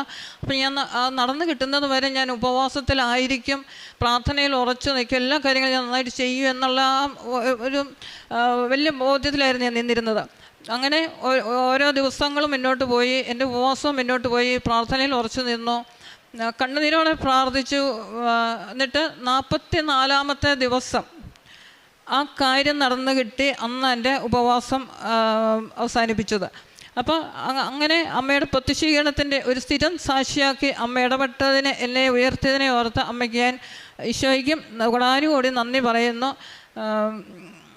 പിന്നെ എൻ്റെ ഉടമ്പടി ജീവിതം എനിക്ക് തന്നത്, ഏറ്റവും ആദ്യം കിട്ടിയ എനിക്ക് കൃപ കിട്ടിയത് വല്ലാത്തൊരു ആത്മധൈര്യമാണ്. ഒരിക്കലും അത് അല്ലെങ്കിൽ എന്ത് പ്രതിസന്ധി വന്നാലും പെട്ടെന്ന് പെട്ടെന്ന് കരയുകയും ഡൗണാവുകയും ചെയ്യുന്ന ഒരാളായിരുന്നു ഞാൻ. പക്ഷേ എനിക്ക് ആദ്യം കിട്ടിയത് വല്ലാത്തൊരു ആത്മധൈര്യമാണ്. എന്ത് വന്നാലും അമ്മ കൂടെ ഉണ്ട്, അമ്മ താങ്ങിക്കോളും, ഈശോ എന്നെ സഹായിക്കും, എന്നെ തക്ക സമയത്ത് എന്നെ ഉയർത്തും എന്നുള്ള വല്ലാത്തൊരു ആത്മധൈര്യത്തിലാണ് മുന്നോട്ട് പോയത്. അതുപോലെ തന്നെ ഉടമ്പടി കാര്യങ്ങളെല്ലാം ചെയ്യുന്നതിന് പത്രപ്രേക്ഷിതത്വമാണെങ്കിൽ ഞങ്ങൾ എല്ലാ മാസവും ഇവിടെ വരും. ഇവിടെ വന്നിട്ട് ഞങ്ങൾ പത്രം വാങ്ങിച്ചുകൊണ്ട് പോകും. ഈ മോൾക്ക് മംഗലാപുരത്തിന് എല്ലാ മാസം കൊറിയർ അയച്ചു കൊടുക്കുമായിരുന്നു.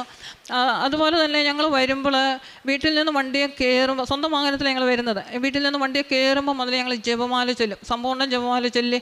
ഇവിടെ വരെ ആരും ഞങ്ങളങ്ങ് സംസാരിക്കാറില്ല, തിരിച്ചു പോകുമ്പോഴേ സംസാരിക്കത്തുള്ളൂ. ഇവിടെ വരുന്നത് വരെ ജപമാല ചൊല്ലി സമർപ്പിച്ചാണ് ഞങ്ങൾ വരുന്നത്. അതുപോലെ തന്നെ ഞാൻ എല്ലാവരോടും പറയും, ഞങ്ങൾ ഇന്ന ദിവസം പാസ്തലത്തിൽ പോകുന്നുണ്ട്, ഉടമ്പടി എടുക്കാൻ ആരെങ്കിലുമൊക്കെ ഞങ്ങളുടെ കൂട്ടത്തിൽ വരുന്നോ അല്ല എന്ന് ചോദിച്ച് എല്ലാവരും ചോദിച്ച് ഞങ്ങൾ വണ്ടിയിൽ നിറച്ച ആളെയും കൊണ്ട് വരാനാണ്. അതാണ് ഞാൻ വിശേഷവതിയായി ചെയ്തുകൊണ്ടിരിക്കുന്നത്. എന്ന് വരുമ്പോഴും ഞങ്ങൾ മറ്റുള്ളവരെ എല്ലാവരും ഞാൻ വിളിച്ച് ചോദിച്ച് എല്ലാവരെയും അറേഞ്ച് ചെയ്ത് കൊണ്ടുവരും. നമ്മുടെ ആരുടെ അടുത്തും നമ്മുടെ ചെലവിൽ തന്നെയാണ് എല്ലാവരെയും കൊണ്ടുവരുന്നത്. അതൊരു വിശേഷവതിയായിട്ട്, ഒരു പ്രേക്ഷിത പ്രവർത്തനമായിട്ട് തന്നെയാണ് ഞാൻ കരുതിയിരിക്കുന്നത്. അങ്ങനെ കൊണ്ടുവരും. പിന്നെ ഞങ്ങൾ വരുമ്പോൾ അടുത്തുള്ള ഉടമ്പടി എടുത്തിട്ടുള്ള എല്ലാവർക്കും പത്രം അവരോട് ചോദിച്ചിട്ട് അവർക്ക് പത്രം വാങ്ങിച്ചു കൊണ്ട് കൊടുക്കും. അവർക്കും അതുവഴി പത്രപ്രേക്ഷിതത്വം നടത്താനുള്ളൊരു അവസരം ഞാൻ ചെയ്യുന്നതാണ്. അപ്പം ഞാൻ പത്രം കൊടുക്കുന്നത് പബ്ലിക് സ്പേസിൽ തന്നെയാണ്. ബസ് സ്റ്റാൻഡിലും, ഓട്ടോറിക്ഷക്കാർക്ക്, കടകളിൽ, പിന്നെ ഗവൺമെൻറ് ഹോസ്പിറ്റലിൽ പോകുമായിരുന്നു. അപ്പം ഗവൺമെൻറ് ഹോസ്പിറ്റലിൽ അവർക്കൊക്കെ കുരിശ് വരച്ച് പത്രം കിട്ടിയ അന്നേരം തന്നെ ഞാൻ ഉടമ്പടി തൈലം കുരിശ് വരച്ച് മടക്കി പ്രത്യേകം പ്രാർത്ഥിച്ച്, വിശ്വാസ പ്രമാണം ചൊല്ലി പ്രാർത്ഥിച്ചത് നേരത്തെ തന്നെ പാക്ക് ചെയ്ത് വെക്കും. അപ്പോൾ അങ്ങനെയാണ് കൊണ്ടുപോകുന്നത്. അപ്പോൾ എല്ലാവർക്കും അത് പറഞ്ഞ് തന്നെ കൊടുത്ത് ഈശ്വര നിത്യതയുടെ സാക്ഷികളാക്കി ഉയർത്താം. അമ്മ മാതാവ് നിങ്ങളെ സഹായിക്കും, ഉടമ്പടി എടുത്തിട്ടുണ്ടോ എന്നൊക്കെ ഞാൻ ചോദിക്കും. അവരോടൊക്കെ എൻ്റെ അനുഭവങ്ങളൊക്കെ പറഞ്ഞു കൊടുക്കും. അവരോട് ചോദിച്ചിട്ട് കൃപാസനത്തിൽ വരാൻ താല്പര്യമുള്ളവർക്ക് പൈസ ഇല്ലാതെന്നൊക്കെ പറയുന്നവർക്ക് ഞാൻ സാമ്പത്തിക സഹായമൊക്കെ കൊടുക്കുമായിരുന്നു. അപ്പോൾ പിന്നെ മാതാവിനോട് തന്നെ ഈ പത്രം വെച്ച് മാതാവിനോട് പ്രാർത്ഥിച്ചാൽ മതി, അപ്പോൾ നിങ്ങളെ അമ്മ മാതാവ് തന്നെ കൂട്ടിക്കൊണ്ട് പോയിക്കോളും, നിങ്ങളെ ഉടമ്പടി എടുക്കുകയും. അപ്പോൾ ഈ പത്രം കിട്ടുന്നവർക്ക് ദൈവസ്നേഹത്തിൻ്റെ ഒരു അടയാളം, ഒരു സ്നേഹ സമ്മാനം കൊടുക്കണേ അമ്മേ എന്ന് പ്രാർത്ഥിച്ചതിന് അമ്മയുടെ കൈയാണ്. അങ്ങനെ പ്രാർത്ഥിച്ച് തന്നെയാണ് ഞാനിത് കൊടുക്കുന്നത്, അവരോടൊക്കെ പറഞ്ഞും കൊടുക്കുന്നത്. പിന്നെ കാരുണ്യ ഗവൺമെൻറ് ഹോസ്പിറ്റലിലൊക്കെ പോയിട്ട് പോകുമ്പോൾ അവിടെ പാലായിലെ ഒരു ഗവൺമെൻറ് ഹോസ്പിറ്റലിൽ ഞങ്ങൾ പോകുമ്പം അവിടെ ഒരു പ്രത്യേക ഒരു സെക്യൂരിറ്റി ചേട്ടൻ ഉണ്ടായിരുന്നു, പറയാതിരിക്കാൻ പറ്റത്തില്ല. ആ ചേട്ടൻ ഇങ്ങനെ ക്ലാസ്സിലെത്തി എന്നൊക്കെ പറഞ്ഞുകൊണ്ട് എന്നോട് പറയുന്ന ക്ലാസ്സിന് പത്രം ഈ രോഗികൾക്കെല്ലാം അധികം കൊടുക്കല്ല, അവർ മിസ്യൂസ് ചെയ്യുന്നത് കാണുന്നുണ്ട്, ഒരു വിഷമം തോന്നും. അതുകൊണ്ട് ഞാൻ ഇത് പ്രതീക്ഷിച്ച് കാത്തിരിക്കുന്നവർക്ക് മാത്രമേ ഗവൺമെൻറ് ആശുപത്രി പത്രം കൊടുക്കാറുള്ളൂ, അല്ലാതെ പബ്ലിക് സ്പേസിലാണ് കൊടുക്കാറ്. അപ്പോൾ ആ സെക്യൂരിറ്റി ചേട്ടന് നല്ലൊരു മനസ്സിൻ്റെ ഉടമയെ പറയാതിരിക്കാൻ പറ്റത്തില്ല. അദ്ദേഹം ഞങ്ങൾ ചെല്ലുമ്പം എന്നെ കൂട്ടിക്കൊണ്ട് പോകും. നമുക്ക് അകത്ത് കയറാവുന്ന സമയമൊന്നും അല്ലെങ്കിൽ പോലും ആ സെക്യൂരിറ്റി ചേട്ടൻ വന്ന് കൂട്ടിക്കൊണ്ട് പോകും. കുറേ പേഷ്യൻസ് കാണും സ്ഥിരമായിട്ട് ആശുപത്രിയിൽ, അവർക്ക് വേറെ ഒരു ഗതിയില്ലാത്ത അങ്ങനെയുള്ള ആൾക്കാരുടെ അടുത്ത് ചേച്ചി എന്തെങ്കിലുമൊക്കെ അവരെ സഹായിക്കാൻ പറ്റുമെങ്കിൽ ചെയ്യുക എന്ന് പറഞ്ഞ് അവരുടെയൊക്കെ എടുത്തുകൊണ്ട്. അപ്പോൾ ഞാൻ അവർക്ക് കാശുരൂപ ഉടമ്പടി ഉപ്പൊക്കെ വെച്ച് പ്രാർത്ഥിക്കുകയും ഉടമ്പടി ഉപ്പൊക്കെ കൊടുക്കുകയും കാശുരൂപം കൊടുക്കുകയും പത്രം കൊടുക്കുകയൊക്കെ ചെയ്ത് അവർക്ക് വേണ്ടി പ്രാർത്ഥിക്കുകയൊക്കെ ചെയ്യുമായിരുന്നു. അവർക്ക് സാമ്പത്തിക സഹായവും കൊടുക്കും. അവരെയൊക്കെ ഓർത്ത് അവരുടെ രോഗാവസ്ഥ എന്തൊക്കെയാണ് ഇന്ന് ഞാൻ പ്രതീക്ഷിക്കുന്ന പ്രാർത്ഥന എന്നും വെളുപ്പിനെ ചെല്ലുമ്പം ഞാൻ ആ രോഗികളെ ഓർത്ത് എൻ്റെ ശരീരത്തെ കുരിശ് വരച്ച് ഉടമ്പടി തൈലം കുരിശ് വരച്ച് ഞാൻ പ്രാർത്ഥിക്കാറുണ്ട്. അത് എന്നും ചെയ്യുന്ന കാര്യമാണ്. അതുപോലെ കാരുണ്യ പ്രവൃത്തികൾ, അതുപോലെ അനാഥാലയങ്ങളിൽ ഞങ്ങൾ മിക്കവാറും എല്ലാ മാസം അല്ലെ 1-2 മാസം കൂടുമ്പോൾ ഞാൻ പോകും. അപ്പോൾ ആ കാലയളവിൽ തന്നെ ഞങ്ങൾ കുറേ തുക അപ്പോഴത്തേക്കും കുറേശ്ശെ സമാഹരിച്ച് വെക്കും അവിടെ ചെല്ലുമ്പോൾ അവർക്ക് കൊടുക്കാൻ വേണ്ടിയിട്ട് സാമ്പത്തിക സഹായം കൊടുക്കും. പിന്നെ ഈ അവിടെയുള്ള അനാഥാലയത്തിലുള്ള അപ്പച്ചന്മാരുടെ അമ്മമാരുടെയൊക്കെ അടുത്ത് നിന്ന് അവരോട് സ്നേഹമായിട്ട് സംസാരിക്കുക ഇടപെടുകയൊക്കെ ചെയ്യുമ്പോൾ അവർക്കൊക്കെ എന്ത് സന്തോഷം. അവരുടെ അനുഗ്രഹം മാത്രം മതി നമ്മുടെ ജീവിതത്തിന് നേട്ടമായിട്ട് കിട്ടാനായിട്ട്. അത്ര സന്തോഷത്തോടെ സ്നേഹത്തോടെയാണ് അവരുടെ ആ കണ്ണുനീരും വിഷമവും സന്തോഷമൊക്കെ കാണുമ്പോൾ നമ്മുടെ മനസ്സ് നിറഞ്ഞു പോകും. അപ്പോൾ അവരുടെ അടുത്ത് പോകും. അപ്പോൾ ഈ ഞങ്ങൾ കഴിഞ്ഞ പ്രാവശ്യം പോയപ്പോഴാണെങ്കിലും ഈ കൊച്ചിൻ്റെ പരീക്ഷയൊക്കെ കഴിഞ്ഞേച്ച് വന്ന് അവർ വലിയ ആശീർവാദം കൊടുത്താണ് അവരെ മക്കളെയൊക്കെ വിട്ടത്. കാരണം നന്നായിട്ട് പരീക്ഷയ്ക്ക് നല്ല മാർക്ക് കിട്ടും, മോള് നല്ല ജോലിയൊക്കെ ആയിട്ട് ഞങ്ങളുടെ അടുത്ത് വന്നേക്കണം എന്നൊക്കെ പറഞ്ഞാണ് അവർ വിടുന്നത്. അതുപോലെ പിന്നെ കാരുണ്യം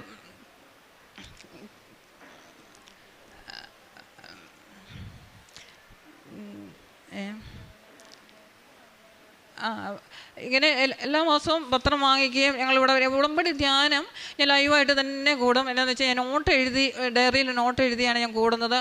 ഉപാസന അൾത്താരയ്ക്ക് മുന്നേ നിന്ന് ആരാധന കൂടുന്ന പോലെ തന്നെ മിക്കവാറും ഞാൻ മുട്ടേ നിന്ന് കൂടാറുണ്ട് ആ സമയം മുഴുവൻ ഉടമ്പടി ധ്യാനം കൂടുന്നത്.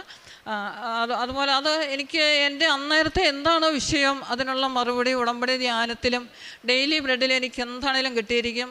അതുപോലെ ഓരോ പ്രതിസന്ധി വരുമ്പോഴും എനിക്ക് പുറപ്പാട് 14 വചനം ഞാൻ എപ്പോഴും ഉരുവിട്ടുകൊണ്ട് നടക്കുന്ന ഒരു വചനമായിരുന്നു. നിങ്ങൾ ശാന്തനായിരുന്നാൽ മതി, കർത്താവ് നിങ്ങളെ ഉയർത്തിക്കൊള്ളുക എന്നുള്ളത്. കർത്താവ് നിങ്ങൾക്ക് വേണ്ടി യുദ്ധം ചെയ്യും എന്നുള്ള വചനം എന്നെ വളരെ സ്വാധീനിച്ച് എപ്പോഴും ഞാൻ പറഞ്ഞുകൊണ്ട് നടക്കുന്ന വചനമാണ്.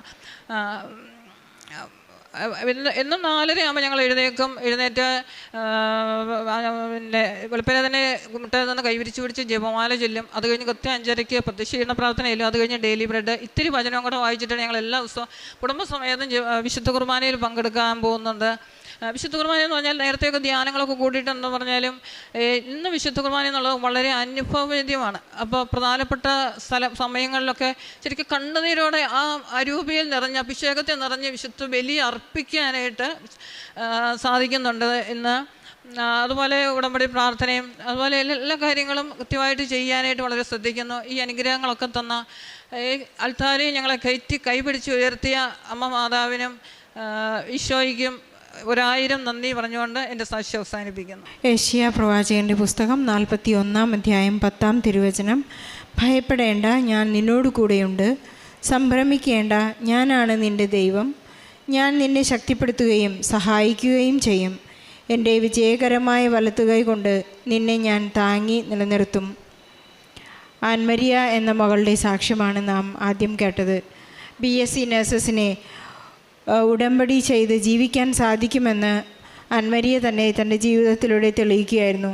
പല മാതാപിതാക്കളും ഇവിടെ വന്ന് ഒരു എക്സ്ക്യൂസ് പറയാറുള്ളതാണ്, എൻ്റെ മകൾക്ക് പഠനമാണ്, അതുകൊണ്ട് അവിടെ ഹോസ്റ്റലിൽ ഒട്ടും തന്നെ ഉടമ്പടി കൃത്യമായി പാലിക്കാൻ സാധിക്കുകയില്ല. അപ്പം എങ്ങനെയാണ് എല്ലാവരും ഒരേ സിലബസ് തന്നെ പഠിക്കുന്നു, ചിലർക്ക് മാത്രം ഉടമ്പടി ചെയ്യാൻ സാധിക്കുന്നു. ഈശോയോട് ചേർന്ന് നിൽക്കാൻ, പരിശുദ്ധ അമ്മയോട് മധ്യസ്ഥം അപേക്ഷിച്ച് പ്രാർത്ഥിക്കാൻ ഈ 60 പേർക്കും എങ്ങനെയാണ് സാധിച്ചത് എന്നുള്ളതൊരു വലിയ ക്വസ്റ്റ്യൻ മാർക്കാണ്. ആൻമരിയയുടെ വാക്കുകളിൽ BSc നഴ്സിങ്ങിൽ അമ്മയുടെ നിയോഗമായിരുന്നു. പക്ഷേ BSc നഴ്സിങ്ങിൻ്റെ ആ നിയോഗം വെച്ചത് ആൻമരിയ തന്നെയാണ്. താൻ അടിക്കടി പരാജയപ്പെട്ടുകൊണ്ടിരിക്കുന്നു, തൻ്റെ കാര്യങ്ങളൊന്നും നടക്കുന്നില്ല. ഈശോ ചില വ്യക്തികളെ പേഴ്സണലായി ഇൻവൈറ്റ് ചെയ്യുന്ന ഒരനുഭവം നമുക്ക് ഉടമ്പടിയിലൂടെ കാണാൻ സാധിക്കും. ആൻമരിയെ ഒരു പ്രൈവറ്റ് സമയം ഈശോയ്ക്ക് ആൻമരിയുടെ അടുത്ത് വേണമായിരുന്നു. ചില കാര്യങ്ങൾ ഈശോയ്ക്ക് കമ്മ്യൂണിക്കേറ്റ് ചെയ്യണമെങ്കിൽ പരിശുദ്ധ അമ്മ നമുക്ക് വേണ്ടി മാധ്യസ്ഥം ഉപേക്ഷിക്കുന്നത് ചില വ്യക്തികളോട് മാത്രമായിട്ടാണ്. ഈശോ വളരെ ആത്മാർത്ഥമായി, വളരെ സെൽഫിഷായിട്ട് നമ്മെ സ്നേഹിക്കുന്നതായിട്ട് നമുക്ക് തോന്നുന്നത് ഓരോരുത്തരുടെയും വ്യക്തിബന്ധങ്ങളുടെ ആഴത്തിലൂടെ നമുക്ക് എത്രമാത്രം ഈശോയുടെ സ്നേഹം വളരെ ശക്തമാണെന്ന്, വളരെ ആഴമേറിയതാണെന്ന്, എത്ര ഉയരമുള്ളതാണെന്ന് നമുക്ക് മനസ്സിലാക്കാൻ സാധിക്കും. ആൻമേരിയുടെ വാക്കുകളിൽ അവരുടെ ബാച്ചിലുണ്ടായിരുന്ന 60 പേരിൽ 57 പേരും പാസ്സായി. ഓരോ ദിവസവും പരീക്ഷയ്ക്കായി പോകുമ്പോൾ അവർ നേർച്ച വസ്തുക്കൾ ഉപയോഗിച്ച് ഒരുമിച്ച് നിന്ന് പ്രാർത്ഥിച്ച് ഈശോയെ ഏറ്റുപറഞ്ഞ് അവരുടെ പ്രത്യക്ഷീകരണ പ്രാർത്ഥനയെല്ലാം ചൊല്ലി അവർ വളരെ സന്തോഷത്തോടുകൂടിയാണ് അവർ പരീക്ഷയ്ക്ക് പോയിരുന്നതെന്ന് ഏറ്റുപറയുകയാണ്. അതുപോലെ തന്നെ 1 മാസം കൊണ്ട് സമയച്ചുരുക്കത്തിൻ്റെ അമ്മ ആൻമേരിക്ക് ജോലി നൽകി അനുഗ്രഹിച്ചു എന്നുകൂടി പറയുന്നു. അവരുടെ കുടുംബം മുഴുവൻ വളരെ പ്രാർത്ഥനയിലാണ്. എപ്പോഴും നന്ദി പറഞ്ഞ് പ്രാർത്ഥിക്കുന്ന അവർക്കൊരമ്മയുണ്ട്. അമ്മ എപ്പോഴും കുടുംബത്തിൻ്റെ ഏകീകരണത്തിനും കുടുംബ ബന്ധങ്ങളുടെ സ്നേഹത്തിനും ആഴത്തിനുമെല്ലാം ഉപവസിച്ച് 41 ദിവസം ഉപവസിച്ച് പ്രാർത്ഥിച്ച് കാര്യസാധ്യതയ്ക്ക് ശേഷം ഈശോയുടെ മുന്നിലിരുന്ന് കാപ്പി കുടിച്ചുകൊണ്ട് അവരുടെ നന്ദി പ്രകാശനം ഈശോയോട് നടത്തി എന്ന് ഏറ്റു പറയുകയുണ്ടായി. ഏത് കാര്യവും വളരെ ശക്തമായി ചരലിലോ ത്യാഗം ചെയ്ത് പ്രാർത്ഥിക്കുമ്പോൾ ഈശോയ്ക്ക് അത് നമുക്ക് നിരാകരിക്കാൻ സാധിക്കുകയില്ല. നമ്മളിവിടെ കാണുന്ന പോലെ ഒരുപാട് പ്രേക്ഷിതർ അവരുടെ ജോലിയും സമയവുമെല്ലാം മാറ്റിവെച്ച് ഒരുപാട് ത്യാഗം ചെയ്ത് പ്രാർത്ഥിക്കുമ്പോൾ അവർക്കുള്ള ഉത്തരം എത്ര വലുതാണെന്ന് ഇവരുടെ ജീവിതങ്ങളിൽ ഉടമ്പടി ചെയ്ത് ജീവിക്കുന്നവരുടെ ജീവിതങ്ങളിൽ നാം കാണുകയാണ്. സമയച്ചുരുക്കത്തിൻ്റെ അമ്മ അവരുടെ എത്ര തന്നെ മെറിറ്റ് ഇല്ലാതിരുന്നെങ്കിലും കൃപ നിറച്ചുകൊണ്ട് അവർക്ക് ജോലിയും സാധ്യതകളും നൽകി. ഇളയ മകളുടെ 10ാം ക്ലാസ്സിൻ്റെ കെമിസ്ട്രി പരീക്ഷയെക്കുറിച്ച് അമ്മ പറയുകയുണ്ടായി. ആ പരീക്ഷാ സമയത്ത് അമ്മ തന്നെ അവർക്ക് ദർശനം നൽകി അനുഗ്രഹിച്ചതും അവർക്ക് സാമീപ്യം നൽകി അനുഗ്രഹിച്ചതുമെല്ലാം, അതുപോലെ ആ 10ാം ക്ലാസ്സിൽ പഠിക്കുന്ന ആ സമയത്ത് തന്നെ മകൾക്ക് ബഹുമാനപ്പെട്ട ജോസഫ് അച്ഛൻ്റെ കൈവപ്പ് ശുശ്രൂഷ സ്വീകരിച്ച ഉടനെ ഒരു ദിശാബോധത്തിലേക്ക് വരികയാണ്. ഇനിയുള്ള എൻ്റെ ജീവിതം വളരെ വ്യത്യസ്തമാണെന്ന് മകൾ തന്നെ ജീവിതത്തിലൂടെ കാണിക്കുകയുണ്ടായി.